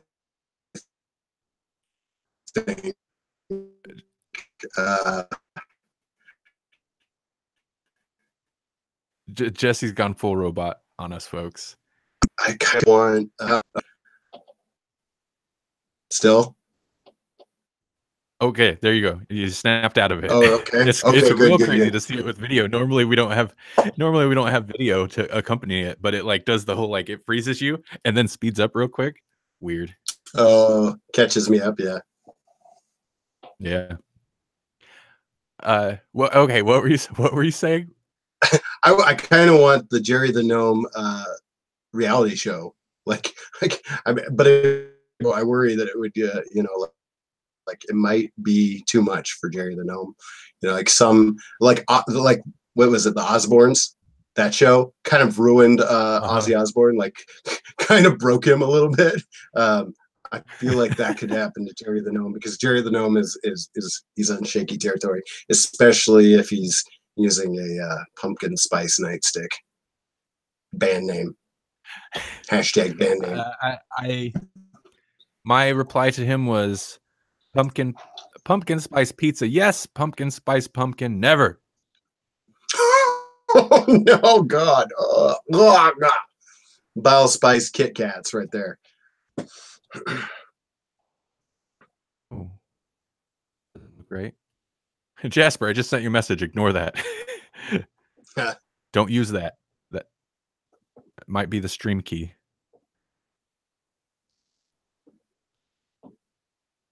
Behind the scenes stuff going on the screen. Ignore that. Viewer. All right. There we go. Sorry. Taking care of behind the scenes stuff on air. This is the fascinating part, right? This is the part everybody likes. All the behind the scenes stuff. Us. Oh, interesting. Okay. Giving it away.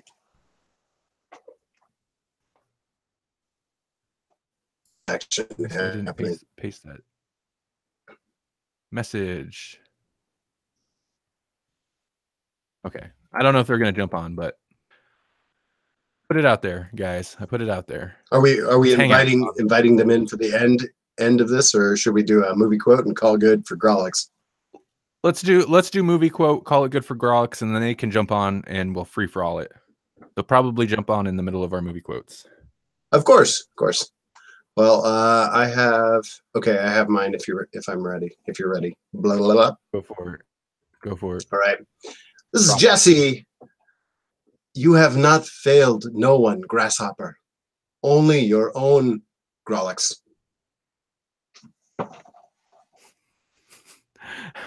There he is. Yes. Okay. Can you hear me? Wait, Brandon. Wait, yes, we can. Hold on. Okay, this is going to be vague, but this has been Randy. I am Grawlix, and Grawlix is me. We're even doing outro music.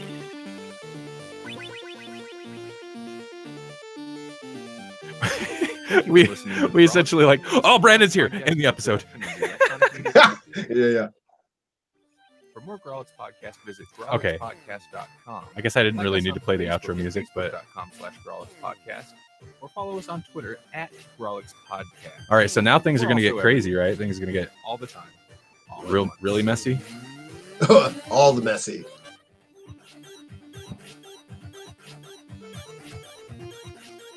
Dance party. Theme music moves. Dance moves. All right, Brandon. Dance revolution. Brandon, what's going on? Not much. Hey, I'm using my earbuds on my MacBook on hotel Wi-Fi, so this could be potentially great audio or terrible audio. Well, my internet has I think cut out on us at least once, so I mean it wouldn't be a live show without that. I've been watching the show. Right. You're on like dial-up. I'm on dial-up. Great. Love it. He has been it's been a little spotty for sure. So, I don't know if I missed the live podcast day show or not, but I just figured I'd jump in, see how the boys were doing. This is it.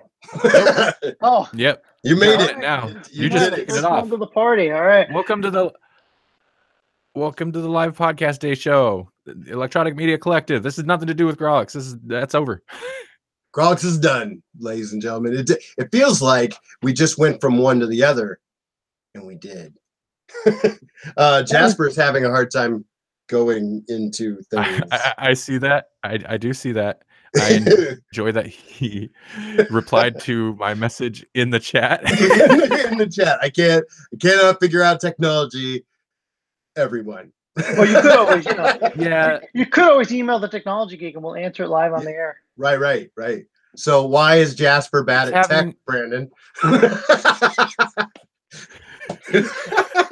He's having the issue. Okay. He's having the issue, and I've experienced this myself. The Hangouts link, when you try to open it on your phone, it doesn't actually open it. It'll take you to where you need to download. Like, it'll take you to Play Store. It'll take you to the Hangouts app on the Play Store, even if you already have it installed. Why, Brandon? Why does it do that? Okay, I'm sorry. I totally missed the question because one of my kids walked in the room. So we're all good. Dad, don't worry about it. I'm trying to think if there's. I can't put you if I put your email in to this screen here, Jasper. Everyone's gonna see it, so I can't do it. Except, don't you go? Oh, you don't give out the emails at the end of the show. You do like Twitter handles instead. Yep, we do Twitter handles. Jasper, keep trying. Hold the link, long press it, and then like open in the browser and see what that does, and then try to open it again, or copy the link and try to open that in a browser or something. I'm not really sure. You could go to the technologygeek.org and submit your question, and we'll answer it live on the next show. Phone lines are open.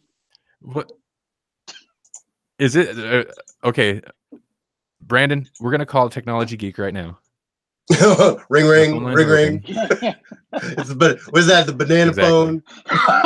It's the banana phone. Be the red phone.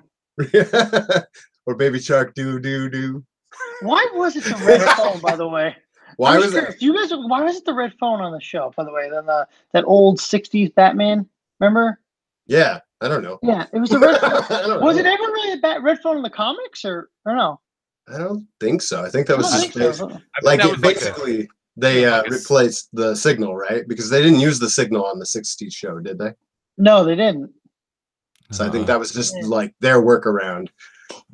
I don't know. Red phone's like I was wondering, iPhone. It was the iPhone. Yeah, now they can just text Batman. The Red Hood phone. No. So I just wanted to ask you guys, will anybody but me be subscribing to the DC comic service for the Nightwing series and the Titan series and Harley Quinn series? We kind of talked about this at the beginning of the show, but not. I mean, like Randy's in because of Swamp Thing. I am easily. It's so funny. You mentioned the 3 series that I could give 2 craps for. Swamp Thing all the way. Yeah, they got my money for Swamp Thing. Dude, that show was curious great about back in the day. Oh yeah. The TV show, that was great. Yeah. I'm super curious. I don't know. I guess which show drops first? None of the originals have dropped yet, right? No, they haven't mentioned any of when they're going to drop, really. They have like Birds of Prey on there, is what I've heard. It's like, who's watching that? I really need to get that out. They've really like stuck. If you go to the website, they pretty much stuck like Doom Patrol. I mean, there's just Young Justice outside. There's like pretty much everything everybody doesn't care about. The only reason I would get it is because of the Titan thing, or they're saying there might be, and now they're saying it may not even be Nightwing. It might be like Robin. I don't know. Oh yeah. This is potty mouth Robin. Forget Batman. Well, which one? But good. They have 2. Titans is like they've revealed that there's 2 Robins, which makes that F Batman clip make way more sense, right? Yeah. So I wonder if they'll spring Nightwing off of Titans. You know what I mean? Like set up the 2 Robins, and then one Robin's like, okay, fine, I'll be Nightwing now, or whatever. If Dick decides to, I don't know. I'm very curious how they're going to go about all that. Dick decides not to be I'm not really sure what they're going to do. I'm kind of surprised they're even doing anything with that. Because the movies, are going nowhere. It seems pretty fast. So. Yeah. Or it seems like they've kind of abandoned the idea of the extended cinematic universe. I mean, like, I don't know. If Henry Cavill jumps ship and Ben Affleck jumps ship, then you basically have Aquaman and Wonder Woman are the only ones left, really. I think they're going to probably do 2 more Wonder Womans because of the massive success of it. But I think they're pretty much I think the Batman movie's kind of on the shelf. Yeah. I know they have it was kind of weird. They're gonna have Jared Leto is going to be in the Harley Quinn movie that's coming out with Margot Robbie, but yet he's not going to be in the standalone Joker movie. They got somebody else for that. Hey, Joaquin, right? Oh yeah, Joaquin Phoenix, yeah. And he looks creepy, but they are definitely throwing like a clown aesthetic on him, like even more so than the Joker ever had. Yeah, but it's going to get confusing for people with all these different actors playing all these different. I don't know. I just think it's like they just can't do it the Marvel way, the Marvel Disney way, the Marvel Disney way. They can't do the formula. That's what they're missing. They're missing an evil Batman. Where was that? Well, that was Ra's al Ghul in the Batman Begins, right? That's why that one was so good, because it was the closest to a Marvel movie. Well, what I laughed about too, like the funny part is that the first Batman, believe it or not, Batman, and I think we just lost Randy. Like literally fell off his chair. Oh yeah. I didn't notice that, but yeah, he's gone. He's gone. Oh man. Well, look if you look at specifically at Batman Beyond, the first Batman Begins. It didn't really do that well, and out of the 3 movies that Nolan did, it really is the only one that follows the comics. Right. Which I thought was really funny about it. Right. I mean, it just again, but I just don't think. I mean, DC has had its issues I think a lot of it is that, I mean, I gotta be this. I've read a lot and I've listened to Jared Leto on a bunch of like podcasts of that, and he even said too that like every time when they debuted the Suicide Squad, which followed the comics to the T with the Joker and all that kind of stuff, they showed it to like the big executives at I guess WB, and it was one of those things where it was like they just like the lights came out of the room and there was like hushed silence. Like, we cannot show this movie. Like, it'll get an R rating. And then all of a sudden, like Deadpool came out, and I think everybody was like you think they would open their eyes and say, well, I guess an R movie will work, and that didn't happen either. I mean, I don't know. I just don't think. I think it's the big executives guys that probably have never watched, read a comic book, are not listening to the directors and the nerds of the world. It's funny that Fox is the movie studio that was going to really push the envelope and go full bore with that, because you had Deadpool, then you had Logan, and then you had another Deadpool, and they've just all 3 of them have been successful. But now they're going to ditch the whole. They're going to ditch the whole thing with the R rating in Deadpool, because now they're coming out with a PG-13 version of Deadpool. Right. Which actually, I was talking about this, and I was like, like my initial reaction is that's a terrible idea. That, I mean, like he got successful because it's R-rated, and now if you're going to do a PG-13 cut of Deadpool 2, then I guess you have to keep doing that, because now you've basically embraced a younger audience. So now the younger audience is like, yeah, come on in and watch our movie about Deadpool. And then what will Deadpool 3 be? I mean, assuming they even do a Deadpool 3, it would almost have to be PG-13 again.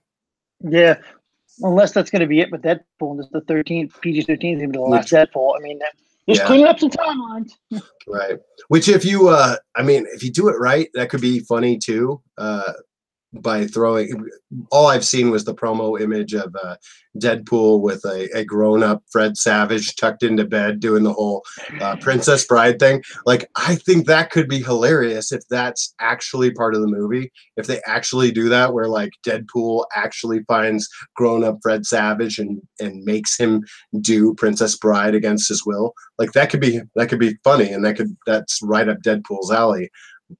But otherwise, if they're just gonna do like a PG-13 cut of the movie that we already saw, I don't know why you would do that, other than I guess transition to the Disney World Order. The Disney World Order. That's great. Well, you know what? It could have been too. And I'm not that I'm trying to throw around like speculation, but Fox has been in the place where Fox News is obviously part of that, not part of the whole acquisition by Disney and all that kind of stuff. And since now it's not going to go. I don't think Disney owns Fox now because I think they lost the bid. It might have been a thing. Well, we're going to be taken over by Disney. I guess we should put out this PG-13 movie. Oh, well, somebody outbid them. Maybe we can do another R movie. Who knows? Mm. You know, it might be that too. So, because I mean, Fox has always been, you know, their television. You know, they take the shows. I mean, look what they did with Last Man Standing. They took it off of what I think is ABC, who was owned by Disney, put it on Fox, made it a little edgier with the politics, and now it's back doing better than ever. So, I mean, I don't know. It might be. I think it's part of that whole Fox thing, maybe. I don't know. Yeah, I don't know how that works. Oh, thank God. Randy's back. We thought we lost you. We thought you fell off the chair. No, I'm still here. I'm still here. I'm trying to get. You're missing. You had it. I'm doing. You had it in. I'm tech geeking, man. Oh, snap. Hey, listen, just because you do one tech podcast does not make you the tech person. Let's clear that up right now. I do one tech podcast. 5 times a week. Oh, look at this. Look at this. These mics are just dropping left and right. Brandon drops a mic, and Randy drops a mic. My mic's on a stand. I don't know. I feel like I have the best kit. Listen, the point of that, he isn't even really the tech person. All he does is edit the podcast. I was gonna like we have like for the people that don't know, we have like different conversation threads where we'll talk in it, and there's one that we have on Twitter where it's just Brandon and Randy talking tech stuff, and I was gonna post like a comic in there because I'm in there, but like I just sit back and I watch you guys go. I was just like, I was just gonna chime in and be like, I think if you guys put more pictures of me on the websites, that would enhance the tech booster Robotrons by 35%. Those are words that have to do with podcasting. Just take that dial, that one, and just start to 11.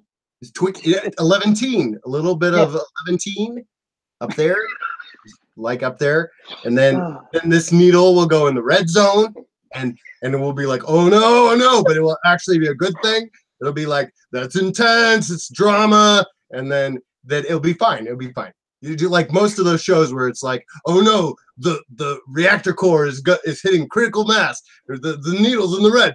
Oh, that's a problem. That's a problem. But then we solve it in the end, and everyone's okay. That's what technology is, guys. Right? This is how I interject into the tech geeks talk. Yeah. Wow, that was right, Randy? On a mic. That was like, wow. Randy's like, we're not claiming Jesse anymore. This is why we do tech shows, and Jesse just has puppets. But see, I respect Randy because like Randy actually does the heavy lifting for your show. Like all you have to do is show up and turn on the mic. You're like Howard Stern. Like all you got to do is turn on the mic. Oh my God, that's true. Randy has to do all the heavy lifting. Hey, like my name's Brandon. Randy, Jesse, come at me, bro. Nothing he said is wrong. I'm actually okay with everything he said. None of that is insulting to me. It's like, all I got to do is turn on the mic and magic happens. Never mind that it's actually Randy making magic. But all I have to do is turn it on. Bam! I'm here. Let's do the show.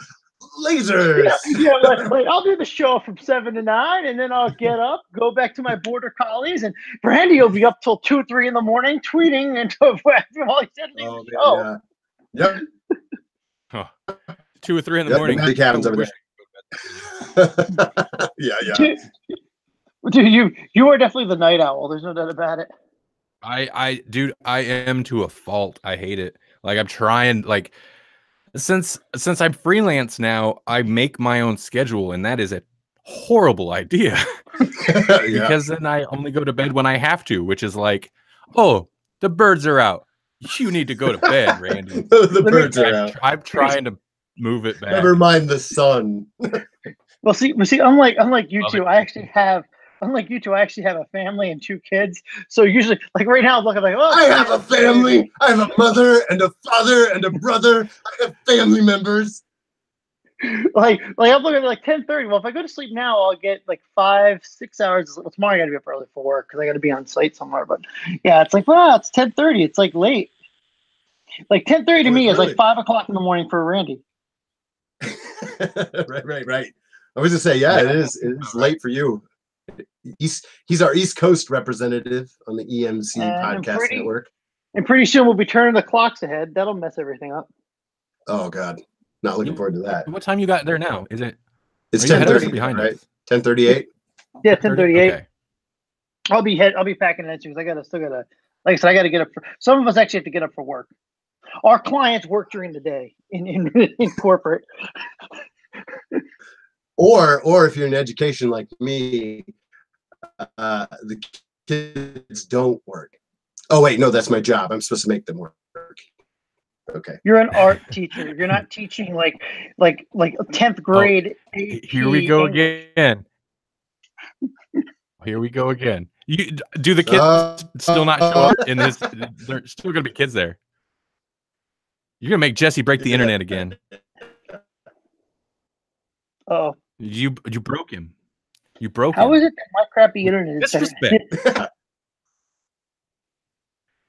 Is it? Am I dropping out again? Am I a robot? You just dropped the mic, I guess. I did.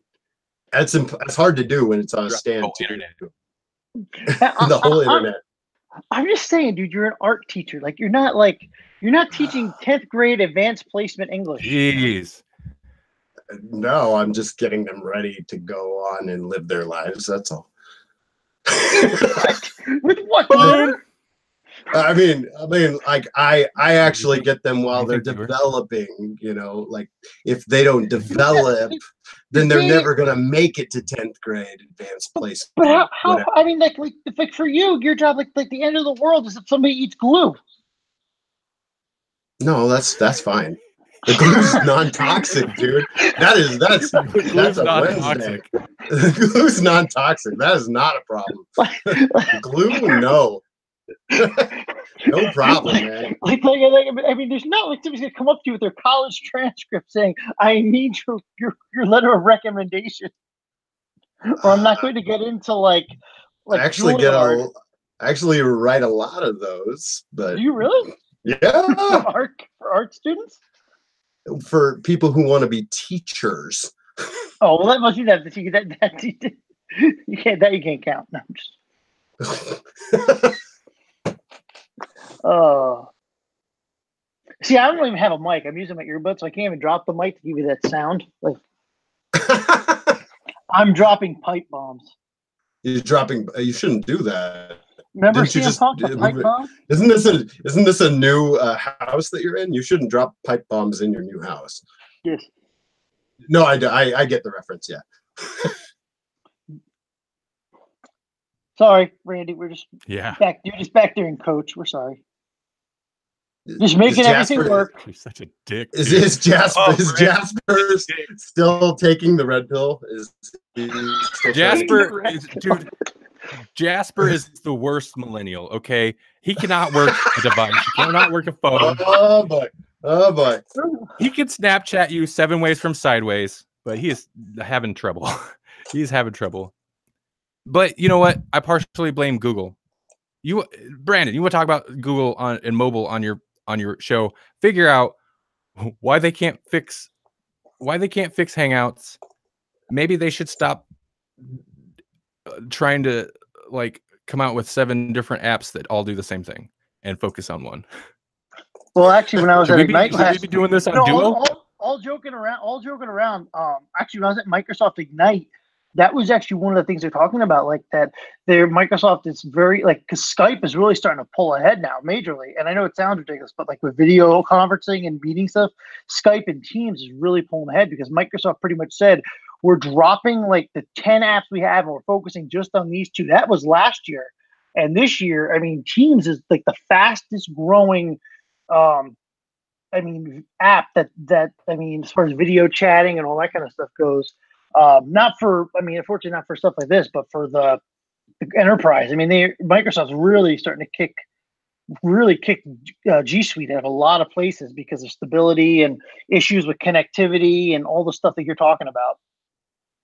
So I will say this. This was almost on Skype if Microsoft had their act together. Because Skype's not any better. Skype's a bigger pain. It's just people are more familiar with Skype. But yeah, I tried to get this going with Skype earlier today. Oh man. Well, the problem is they need to figure out which version of their two desktop Skypes they want to go with. Well, that's the problem, Right. because you have, and then you have Skype, then you have Skype Classic, then you have Skype for Windows 10, then you have Skype for Business, which is a totally different platform in its own, and then you have Teams. So Microsoft they're better. They're down to like 3 products, just with like 10 different versions of those 3 products. Right. I tried to do the Windows 10 Skype, and that wasn't working for, like, it would show me that Randy would call, but all I'd get was the missed call. Like, it didn't even ring for me. So it's like every time that we try Skype, I have to try 3 different ways. You know, there's the Chrome plugin, there's the Skype for Windows 10, and then I think the one that actually works for me is the one that's on their website. Yeah, like there's Skype for Outlook now too, which was just released, which is like they need another plugin, like need a whole head. But I got to tell you though, when it comes to right, when it comes to Hangouts, I don't know. I mean, I again, not to talk too much tech, but you remember Randy and I used to exclusively use it. So great, if you remember. Randy and I, it was like we had our go-to product. Yeah. I still prefer it. It's just, but you know, I wish they'd actually fully support it. But the problem is there's no desktop sharing, and that's what's the killer for Hangouts. Like for this, it's great, but like in the real world, like there is no way. No, you can desktop share. Right, but there's no way of you giving. I can't give you control of my desktop to use. I can show you my desktop, but I can't give you keyboard and mouse control, which is one of the things that's holding Hangouts back. And that was one of the things that, like that's for webinars and stuff. Yeah, and tech support, all that stuff. That's kind of the big hold back. That was one of the things that they were actually talking about at the Ignite. So that was, I thought, was interesting.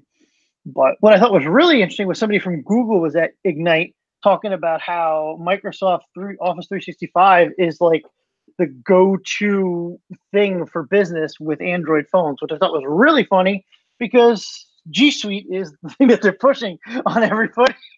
It's like the reverse of a WCW invasion of WWE. Exactly. It's like, hey, we came into your show to tell you how much better you are at it.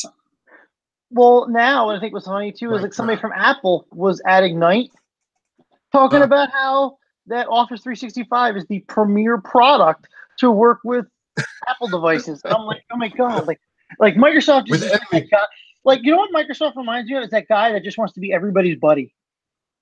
Yeah. It's like with enemies like these, who needs friends? Yeah, I mean, like they just want to be everybody's friend. Like that's what it really reminds me. When your competitors come in and tell you how good you are. Yeah, I was laughing about it. I'm like, oh my god, like everybody's here. Microsoft just wants to be everybody's friend. It's hysterical. So, hey, I'm glad I was able to jump on the show, guys. I didn't think I was going to make it with my travel schedule being what it is and running around and all that and juggling the kids. I didn't think I was going to make. I really didn't. I've been on the road since like 5 o'clock getting here. So, it's like EMC Classic right here. Yeah, it is right here. Was this night on the Technology Geek? What? Yeah. Yeah. Well, I got to tell you, man, this is EMC originals right here, the 3 originals. Yep. Like the 4 horses. It is. I'm holding up one more. I'm holding like the 4 horsemen. Brandon rides in. You're like, it's trouble. I'm like the Ric Flair. Remember how everybody was nuts in that stable, but Ric Flair was the one that was way over the top. Like, oh yeah, definitely the mouthiest one, and like starting all the fights. Yeah. You're him. What? We all haven't gotten together in a long time. No, it's been It's been a minute. Yeah. Well, yeah. you had your broadcasting deal, and so like you were not that you were out of commission, but you weren't like podcasting on the regular. So yeah, I didn't know what the hell was going on. And also, like, to tell you the truth, I was doing 4 hours a day on the radio. Grawlix has been real bad about guests the last year or two. So we're hoping to remedy that. All of our guests were in year 1 and 2, and then we were just like, no, to tell you the truth, I was doing 4 hours a day on the radio, and I was pretty much, because we were doing a midday show, and I was pretty burned out on just anything broadcasting after the situation I was in. So I don't want to talk about it, but yeah, that's I don't want to talk about it on air, but yeah, I was pretty burned out. Like after 4 hours, I was like, yeah, I'm kind of done. Like I'm not going to go near a microphone after that. Now I want to talk for another hour about my stuff now. No, yeah, I get it. And so I'm glad that's all. That's why I'm glad we're doing a lot more stuff, podcasting stuff. I really think after what I went through, I think FM radio is pretty much dead. Mm-hmm. I think, like it's definitely leaning more towards the internet. Like I was talking about this earlier, the iHeart Radio thing, like they've taken over a lot of different radio stations. They promote their own podcast stuff, but it's still, I don't know, it's more internet based than actual radio anymore. Yeah, and the thing is too, like when you really start looking at like AM radio, I think will still do pretty good because like Rush Limbaugh is still alive, but when he's gone, so is AM radio. It's gone. Pretty much, yeah. It's done. Yeah, pretty much, yeah. That's the way I feel about it at this point. I mean, and as far as good like riddance. Good riddance, that's what it takes. Like, good riddance. He's like, that's it. That dude. Let's kill it. Let's kill that AM radio. That dude just exists to cause people to fight. Let's not start the liberal clock. The liberal clock. Start the liberal clock. Beans. I don't even. What does that mean? Is that like a chest? Is that no? You guys don't. You guys don't listen. You guys don't listen to talk radio. You can tell. No, we listen to podcasts. It's International Podcast Day, not International Talk Radio Day, Brandon. Yeah, dude, it shows you that how much podcast is coming up though. When like they make it, I think on that the thing I had the newsletter that you showed me to go to. What they say, podcasting's up like a couple 100% this year. Yeah, the last couple of years it's been. I don't remember offhand, but it's been big jumps because a lot upward swing.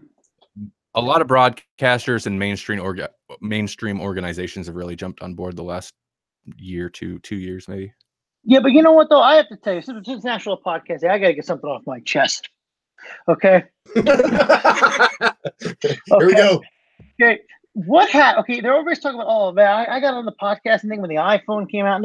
What about the people like me? Okay, and that started podcasting back when people really wanted to listen to you. Back when they had their iPod Nanos and they connected them to iTunes. People really had to want to listen to you then, not just pull out your iPhone and download the latest version. Okay, I'm telling you, this is when people had to really put an effort into wanting to listen to that show because they had to go to their computers, download it, then sync it to their iPod. Okay, people had to want to listen to you back then. Not like nowadays where everybody can just get a podcast on their phone. Right. Back when there was like 10 podcasts on the entire iTunes store. Yeah. A lot of those podcasts have kind of disappeared too. A lot of them went down the drain. And I'll tell you why, because back then, I mean, I hate to say this, but like, look at like Leo Laporte, like the Twit Network. You're looking at one point, he had like every tech show in every category. He was #1. Now with like how many different podcasts there are now, I mean, he's actually downsized both of his studios because he even said, he goes, you have a lot of people like fighting for very very small amount of advertisers. Like, you know what I mean? Like there's only like at this point, everybody who's going to buy an Audible subscription has bought one. Like there's no more Audible subscriptions for me like to sell. You know what I mean? Like there's no more. Nobody's going to buy it anymore. You know, it's just at the beginning, those were their big sells, like the Audibles, but at this point, those services have grown tremendously. So it's not like they can get a huge jump in growth from that anymore. So they've got to figure out other things. Like anybody who has Carbonite at this point has Carbonite. They're not going to go on they've heard every Carbonite. I mean, nobody's going to go on and get Slack anymore because of podcast commercials. It's just not going to happen. Those services are all saturated at this point. Okay, that's my rant. I'm sticking to it. Word. Yes. Word. The rant is due. The upside is hopefully we won't have to hear Audible commercials anymore. No, Audible will stick around. What's I like the Audible. mattress one? Casper. Hopefully we won't have to hear Casper mattress. And to tell you something else, tell you the truth, don't get me started on that, because let me tell you something other thing. Okay, Carbonite originally was this is how bad Sirius was when Stern jumped over there, because I had a Sirius subscription because I like to follow it because I'm a nerd like that. And he there used to be Carbonite used to do a carbonite.com/Howard Stern. He was pretty much doing the podcast advertising thing, because back then, remember, Sirius XM or Sirius at that point, well, they didn't even merge yet, was so bad they couldn't get any sponsors for his show. I mean, that's not his fault. That's just how crappy the service was at the beginning. So, I mean, like I said, that was the start of Carbonite. Casper. What the heck is this? There was a lot of big ones at the beginning, but that was the big one. Carbonite and Audible were the big ones at the beginning. Okay, I'm done now. You can press on. I'm sorry. It's International Podcasting, and I've got stuff to get off my chest about podcasting. People are still. I don't know how to follow that. Well, no, I mean, like we're talking like Blue Apron. How many more people are going to get Blue Apron subscriptions from podcasting?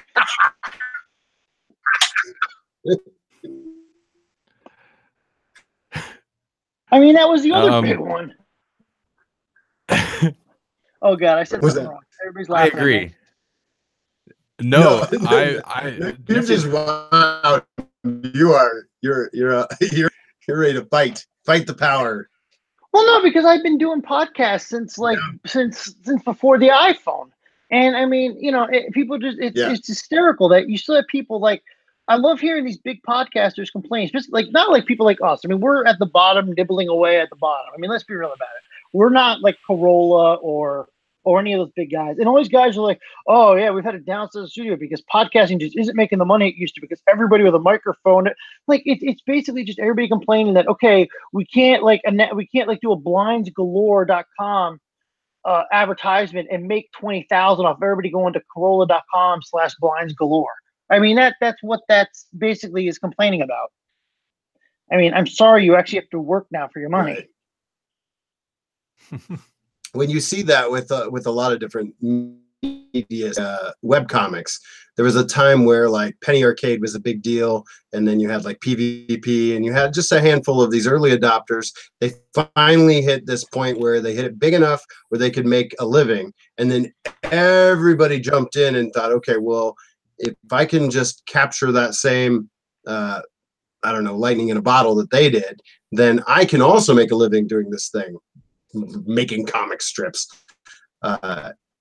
And really, adopters could.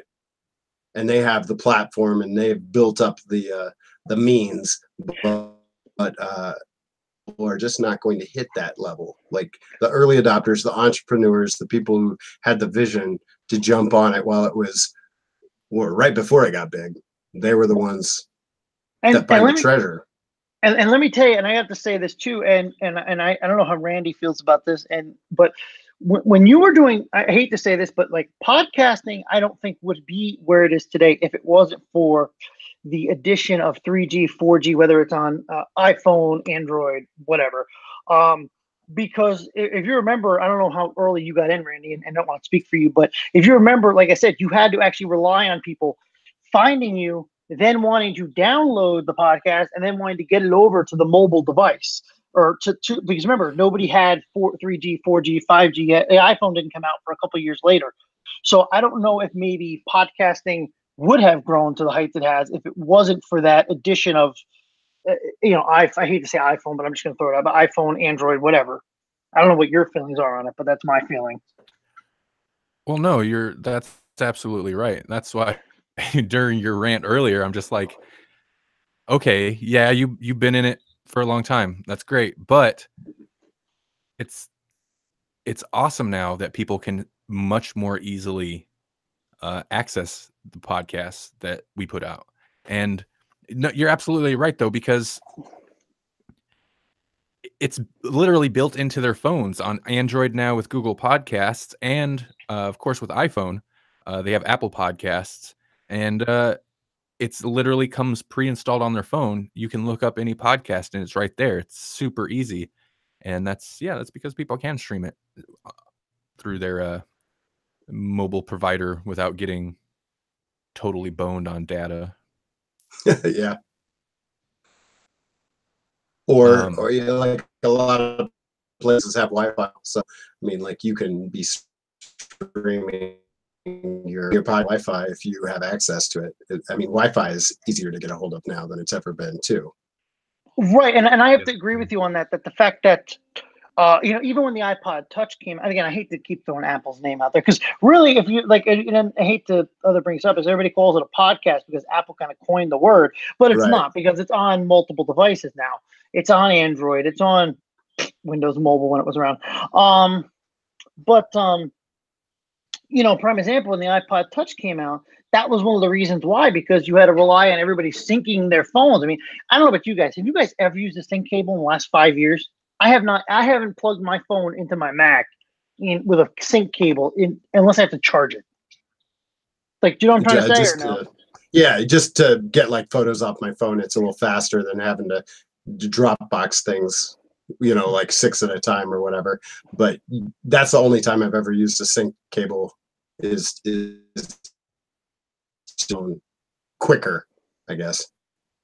Yeah, I mean that's the other thing I'm saying. It's like, you know what I mean? Like, you don't have, like, it's that getting away from always being cooked to the computer. You know what I mean? Where, I think it definitely helped it out tremendously, because I remember that was one of the big things was when the iPod Touch came out. Oh my God, I can hook to Wi-Fi and I can download media. Like, I mean, at that point, people still didn't have. The iPhone won't come out for another 2 years yet.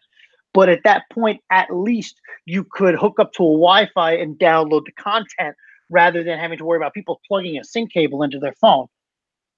Right. Yeah, and I don't mean to be stealing the show. I'll sit back here and recess now. But it's you've got me on a topic that I'm hot about right now. I know, and I'm think giving a history lesson. I'm a history teacher here tonight. I think you're right, and but it's funny because like that Wi-Fi was never really very good on the early iPod Touch. I mean, I guess it was okay for the speed. You didn't need it to be able to process things too big because you weren't transferred yet. The way that things do now. And if you guys remember too, Right. back in the day too, you used to have to you actually had devices that you would, if you didn't have a phone, you would actually carry another device with you if you wanted. They actually had podcast devices going back, but when Apple put out the Nano and the Classic and all that, you had other companies that were coming out, like I think it was HTC came out with the iPod. I think it was like an iPod machine. You could look it up online where you could actually download. You could. I think it was fit like 20 podcasts on there. I mean, that was 20. Around. Yeah, the whole 20 shows. Woo! Episodes, probably episodes. Well, the other thing is too, and I don't know how Randy feels about this kind of stuff. And I hate to take over the show, but you're talking about tech, and this is like my world right now. 20 shows is like, to say that in a commercial, you can fit up to 20 podcasts. But Randy, chime in here if you want. How do they know how long the episodes are when they do that advertisement? What if it's a 20-hour show? Dark magic. It's the same as like a flash drive or something advertises up to 20,000 songs or 700 photos. Like, yeah, Right. They're just picking a random number. And the other thing too, and I want to point this out, like, at the end of a movie, how you roll the credits and all that kind of stuff. How come people like you, especially people like you, how come there isn't rolling credits at the end of a podcast? Okay, because think about it. Okay, I'm going to pick on the big guys, but say like Adam Carolla. right? All he does, he's like the Jesse of the world. He shows up, he does his show for 2 hours. His name power sells the show, and then some guy like you is going to sit there for 2 hours and do all the editing. Okay, he gets zero credit for it.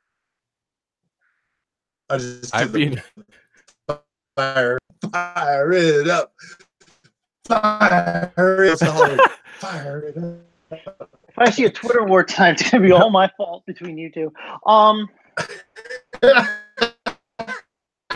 no, we're not me and Jesse aren't gonna be the ones warring. Rolling credits. I'm trying to make podcasting great again. Big podcast. he's trying to give credits where credits are due, I guess. Yes. Yeah. Pun intended, big time there. Sorry, you go. Anyway, I was gonna say nothing. I wasn't gonna say nothing. Hand jabs. That's what podcasts need more of. Is hand jabs. We this is the free for all. You knew that this was this. It is a free for all. It is a free for all. That's what I made the mistake. I called it what it was, not realizing what I was saying. You'd be descriptive accurately. Wow. You weren't describing. You didn't describe it accurately. Fake news. I'm on a roll here tonight. See, he hasn't gotten close enough. He hasn't gotten close enough to getting booted out of this chat yet. He's still inching towards it. He's ready. He's trying. Yeah. No, it's all in good. It's all in good. He got real close. It's like 11 o'clock where he lives, so he's like, I gotta go pretty soon anyway. So if I get kicked out of here, then I'm edgy. No. Seriously, That's it. The rolling. Brandon, you could just say goodbye. You don't have to make us boot you. You could just say, all right, thanks, that's guys. not going to go viral, though.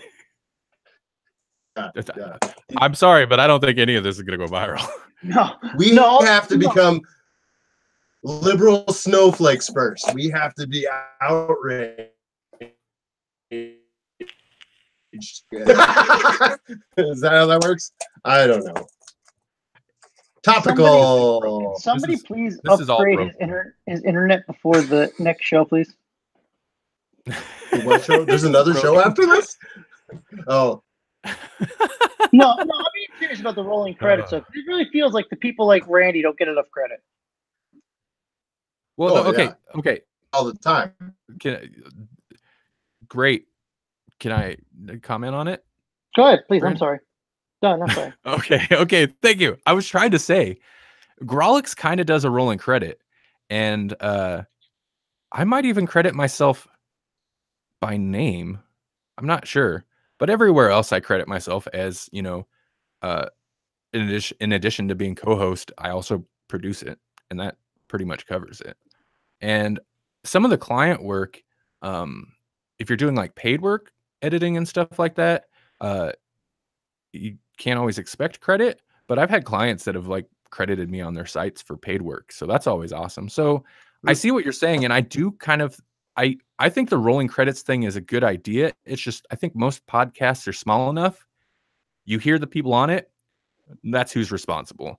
But I don't disagree. I think it's a good idea. Like I have, even on our live show, I played it and then we rambled over it, of course, because it doesn't matter. But over the outro music on Grawlix, I have the little spiel about, the production and blah, blah, blah, blah, blah, and where to find Grawlix. So yeah, I'm always for it. We have post-credit scenes, so I'm all about that kind of stuff.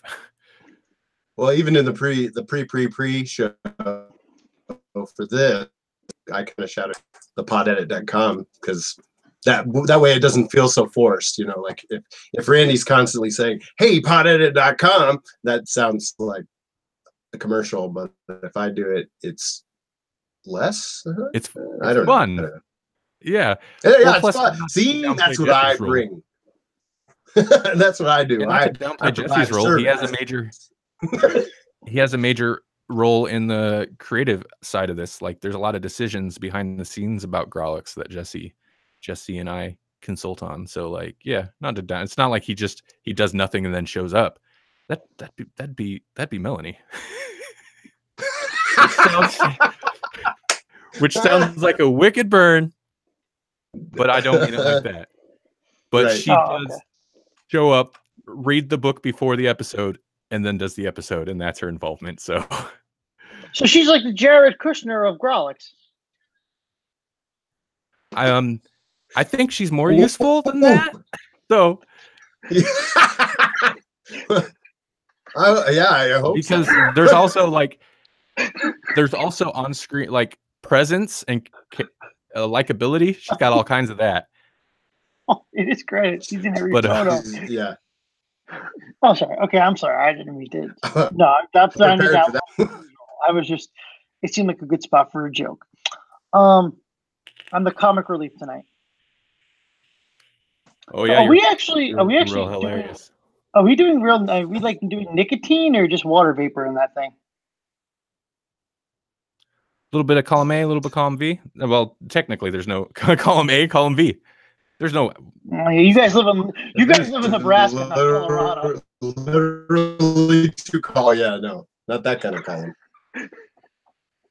Are you talking about marijuana vapes? No, I don't do that. What? No, I I'm don't do just marijuana vapes. I don't do. Well, we're glad to see. I don't do that anything illicit. We're glad to see you're taking your health more seriously. Jesse and I were both very worried about you for a while. Oh, were you? Yes, we were. You were falling apart. We thought they would. It's a long story. We were going to do an intervention, but you cleaned it up on your own. Oh, really? I'm very curious as to hear what that intervention would, how that would have gone. What were we? Yes, Brandon, I want to hear the pitch. Yeah. Okay. My version of the version of the intervention. No, we wanted There's a dog fight. There's shooting. There's unicorns. There's a tiger. There's two tigers. When do we get to the intervention? No, I'm just glad you're not smoking anymore. Vaping is, they say it's healthier. Who knows? We'll find out in 20 years from now. Yep, when super cancer spreads. Super cancer. Where the two tigers come in. They're the like metaphorical embodiment of cancer. There's two tigers just like and literal. It'll be take the world by surprise. So I have to ask a question, and I don't know what this is, and I mean this is like a tech question that I actually have for a change. Why, when I'm watching the Facebook stream, is your comic rack on the left side? When I watch it here, it's on the right side. I don't know. Does Facebook automatically flip it? I think Facebook automatically flips it so that you can. But Jesse's set isn't flipped though. That's what's weird about it. Oh, is mine flipped? Yeah, yours is flipped, but Jesse's isn't. That's why it just struck me. Because then when I was watching on Facebook, the door was on the other side. Huh. Is it backwards on Facebook? I really wasn't looking at the Facebook stream. Because Facebook is. No, on Facebook, it's on your door's on the right.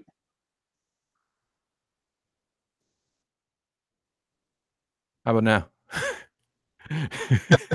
You just changed it, you wizard. Because it'll take a while to update on Facebook. It's because I wasn't sure which one would display correctly, but I want to say Hangouts is set up. It's not set up to be accurate to what the camera sees. It's supposed to work like a mirror, so that when you reach your right hand up, it shows up on the right screen. When realistically, how the camera sees it, it's on the left. The problem is, like, I don't know if you can tell, but it'll flip the text. And I have the option to change that, obviously. So I didn't know I didn't know how it would turn out on YouTube or on Facebook, which way it would flip it. So. Oh, I was just curious. I was like, why is this room? I just noticed it and I was flipping back. I'm like, ooh, it's reversed. Yeah, it's because of I'm curious. Let me look at Facebook now. Now it's right. Hey, face. Now it's right. Okay. Well, then this is the way I should have it when I'm doing live streams on Facebook. No, it's backwards on Facebook No, now. it's backwards on Facebook now. But your poop man is back though. But that's The poop man's back. Your poop emoji pillow back there. flipping it. Whichever way, like the idea is to have it read out correctly on the end result. It's because it's Hangouts, man. It's Hangouts. Like I get why they do it, but it's kind of irritating for like from the broadcaster point of view. Because I don't care how I see it. I need it to reflect correctly as to how it's going to go out live. Correct. Okay, that was the I just learned something, so I can put that on next week's show. I'll cut that piece of. I'm going to cut that piece of footage and post that on next week's show. You play it in the audio. All right, video to audio. I'll go robot. My voice will go robot on something, and yeah. No, it's cool because your voice hasn't gone robot weird. Like crazy. It was just cool because Jesse's never changed. That's why it was weird. Oh yeah. So I'm surprised we didn't have more people come in. We didn't have Dustin come in or any. I expected a bigger crowd. Yeah, I wasn't sure. Skype was kind of the barrier, or what? I heard nothing from anybody else. Like, I mean, there was a couple initial comments, but I hadn't seen. There had been no comments from anybody the last couple of days. So because the first year we had a big group. Yeah, we did have a pretty big group. Wait, which year was that? First year, second year. We need to do the crossover. Oh yeah, the first crossover. Yeah. No, yeah. I mean, I think about the best way to do it is like, hey, is like, hey, we're live streaming this day, this time. You know, be there if you can. But then I'm worried that it'll, then I'll be on here and be like, where's everybody at? Right. And I'll ramble for like 5 minutes and then get off. So well, you can do a show by yourself. I've proven that. Hence the live Grawlix is born. I'm not good live on my own. It can be done, trust me. I'm not saying it can't be done, but I'm just saying like it wouldn't be quality. I'm better when post. My podcast, it's all CGI. I feel like CGI. This was. I replace it. I feel like this was one of our better live goes in a while, just because there's more than one of us. Yeah, I mean, when you can have a conversation, it's well, we all know it's just much easier without falling into. Well, then again, me and Jesse will prove this wrong at times, like falling into the awkward, like, what do I do? But yeah, I don't know. Life's tricky. It just depends. And you've heard my show. About. I never have those problems. No, you have no shortage of things to say, Brandon. That was a compliment. Except for now. It felt sideways. It felt a little sideways, but it was a compliment, but it felt bad. A compliment, not feel good.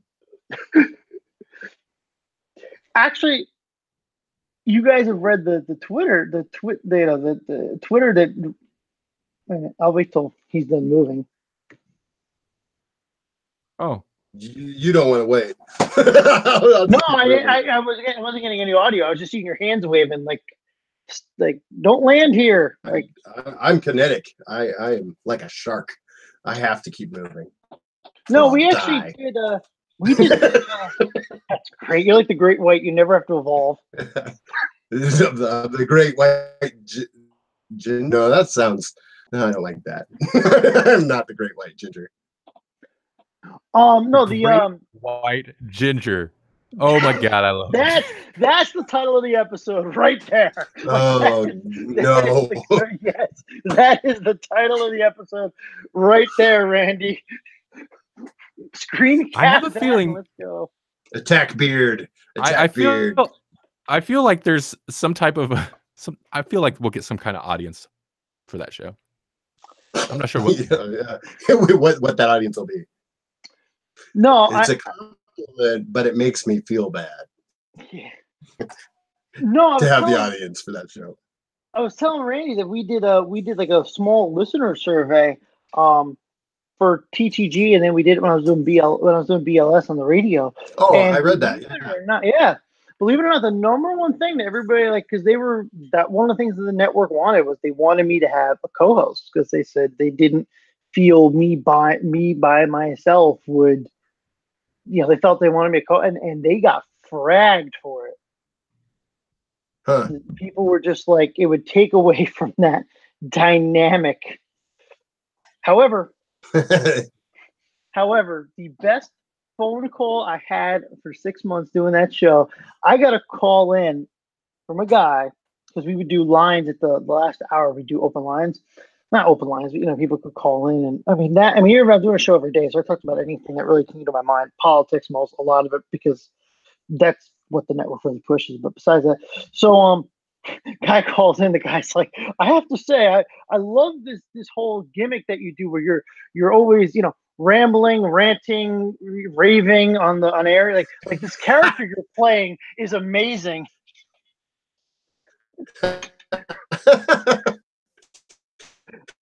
I was like, we wish it was a character. That's funny. We only wish it was a character. This is 24/7 Brandon. That's what he said. He's like, I love this character you play on the air. I'm like yeah, that was. Oh, he's a character. Yeah. The best was one time my wife called me. My wife's like, that's not an act. I live with that 24 hours a day. That's awesome. So it was fun being on the air every day, but I'm not gonna lie, it's exhausting though after a while, because it's not really after a while it becomes fun, it becomes a job. I mean, you're filling 4 hours a day of airtime.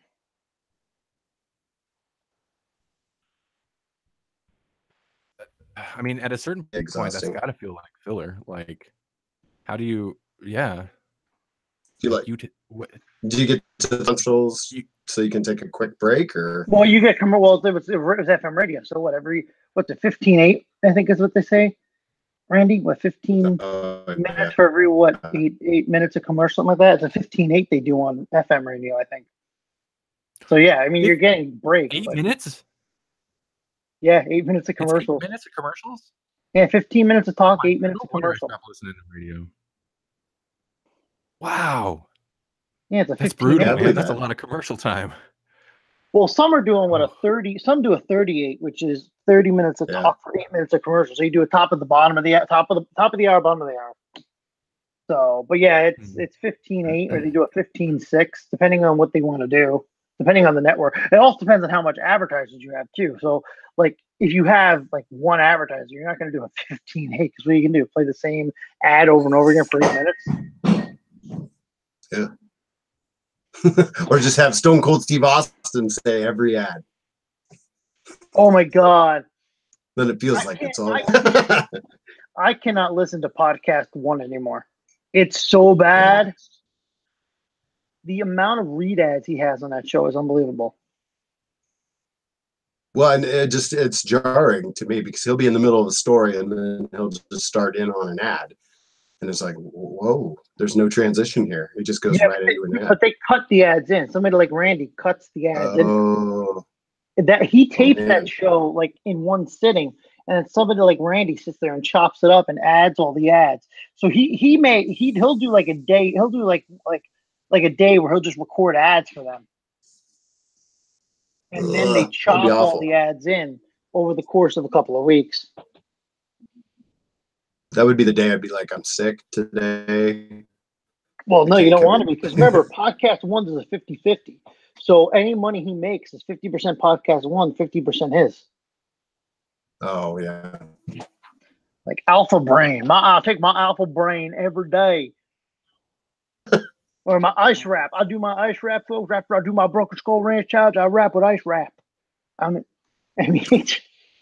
Yeah, that's pretty good.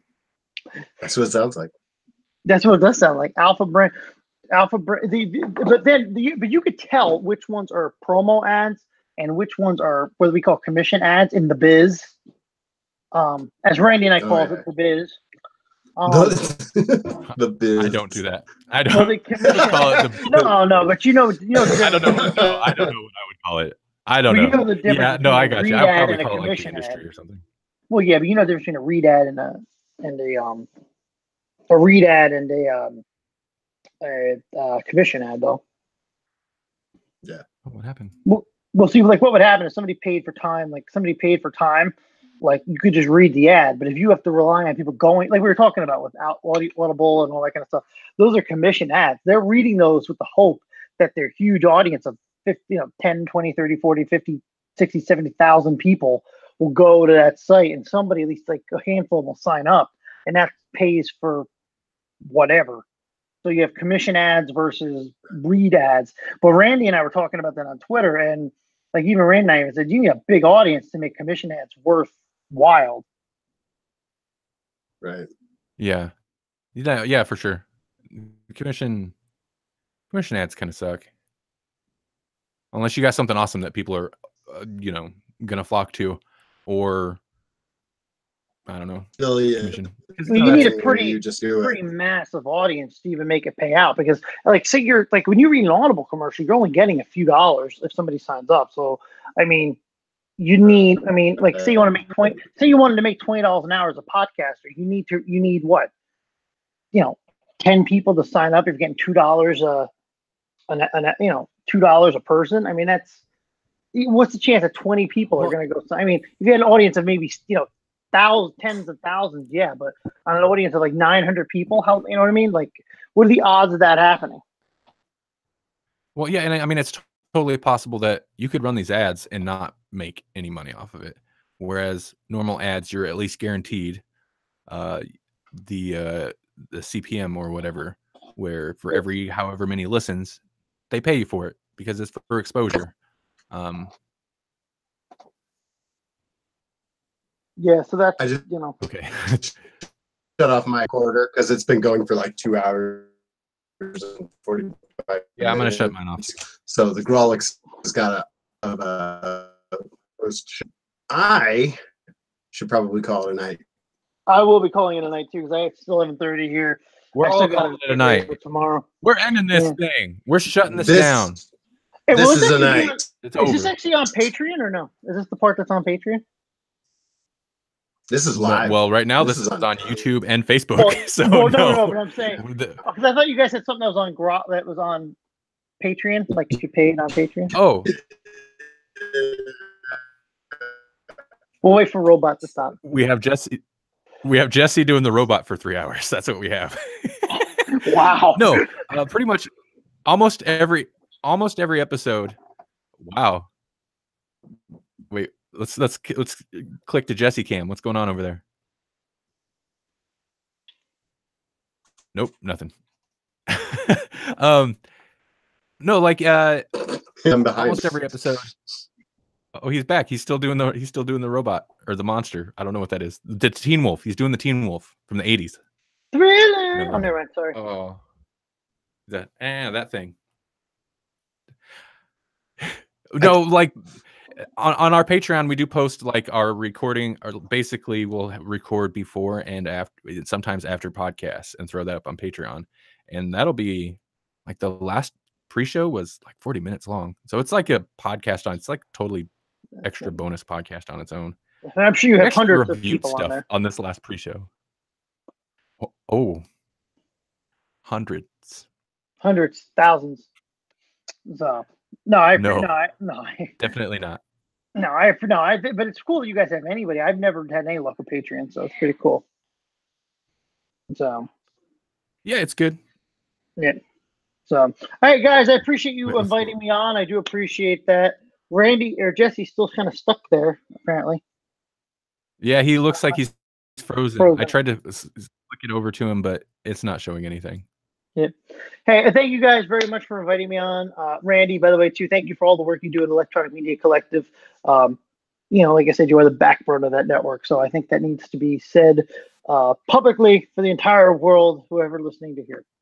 So I think, a lot of people don't realize what you guys should put into bringing Electronic Media Collective from where it was years ago to where it is now. So that needs to be said publicly for the millions to hear that are listening right now. All the millions. The million. 1 million. No, but it is true. You do a lot of the heavy lifting for the network, and I don't think enough people give you the credit you're due. So I want to say it right now publicly in front of everybody. Thank you for everything you do for Electronic Media Collective. There would be no EMC without you, my friend. Awesome. Thank you. It's much appreciated. I second that. Yes, Jesse, are you going to confirm this? Wow, this stream got real weird. Yeah. See, I calmed down. That's why.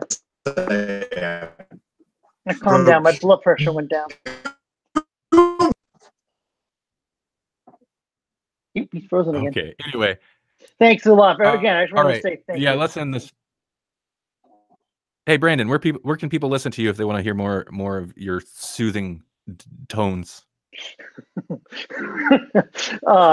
technologygeek.org, so you can catch all the Technology Geek episodes, as well as our outdoor prepper survival show is a survivalist podcast.org, and both you can find me on both of them, and all places, iTunes, Google, and all places where podcasts are available. Awesome.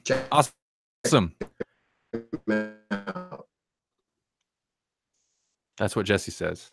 I'm giving up on his. He's still roboting on us. Yeah, you're still roboting on us, man. Yep. Thanks, guys. I appreciate you joining. Let me join in today. It was a good time. All right, dude. Take it easy. Take care. Take care, man. Stay good. Yep. Okay. Do I attempt this? Oh, there we go. Are you back? Hi. I've tried to stay quiet. Better. Okay. Okay. All right. Well, his name is Jesse Keeper. Oh, here we go. Jesse, where can they find you? In Roboland? At the Grawlix podcast. At the Grawlix podcast.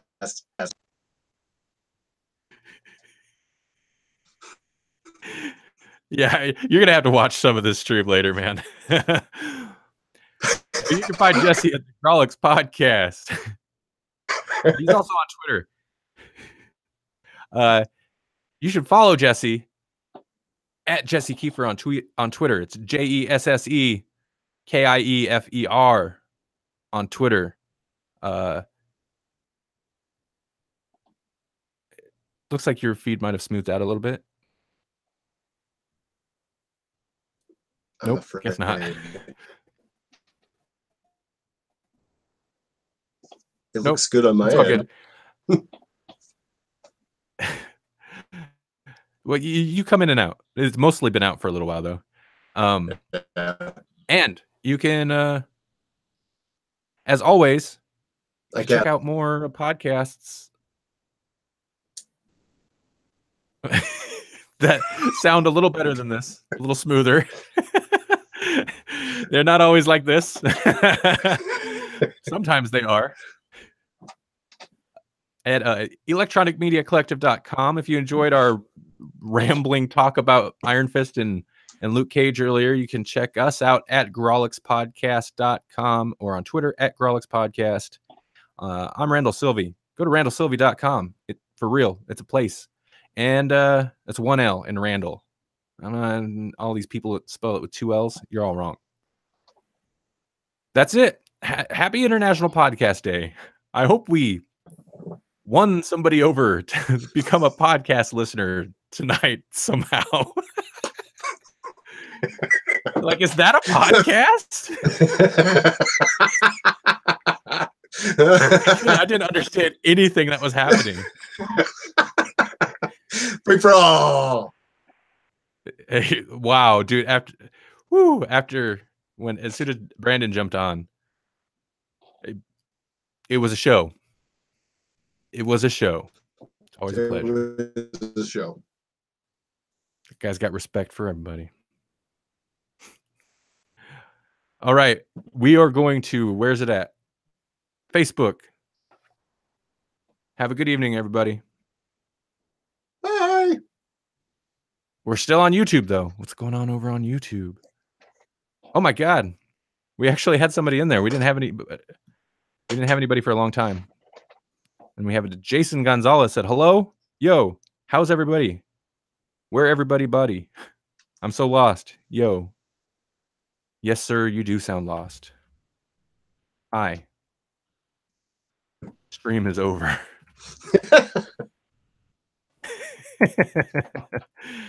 All right, I'm going to end this too. All right.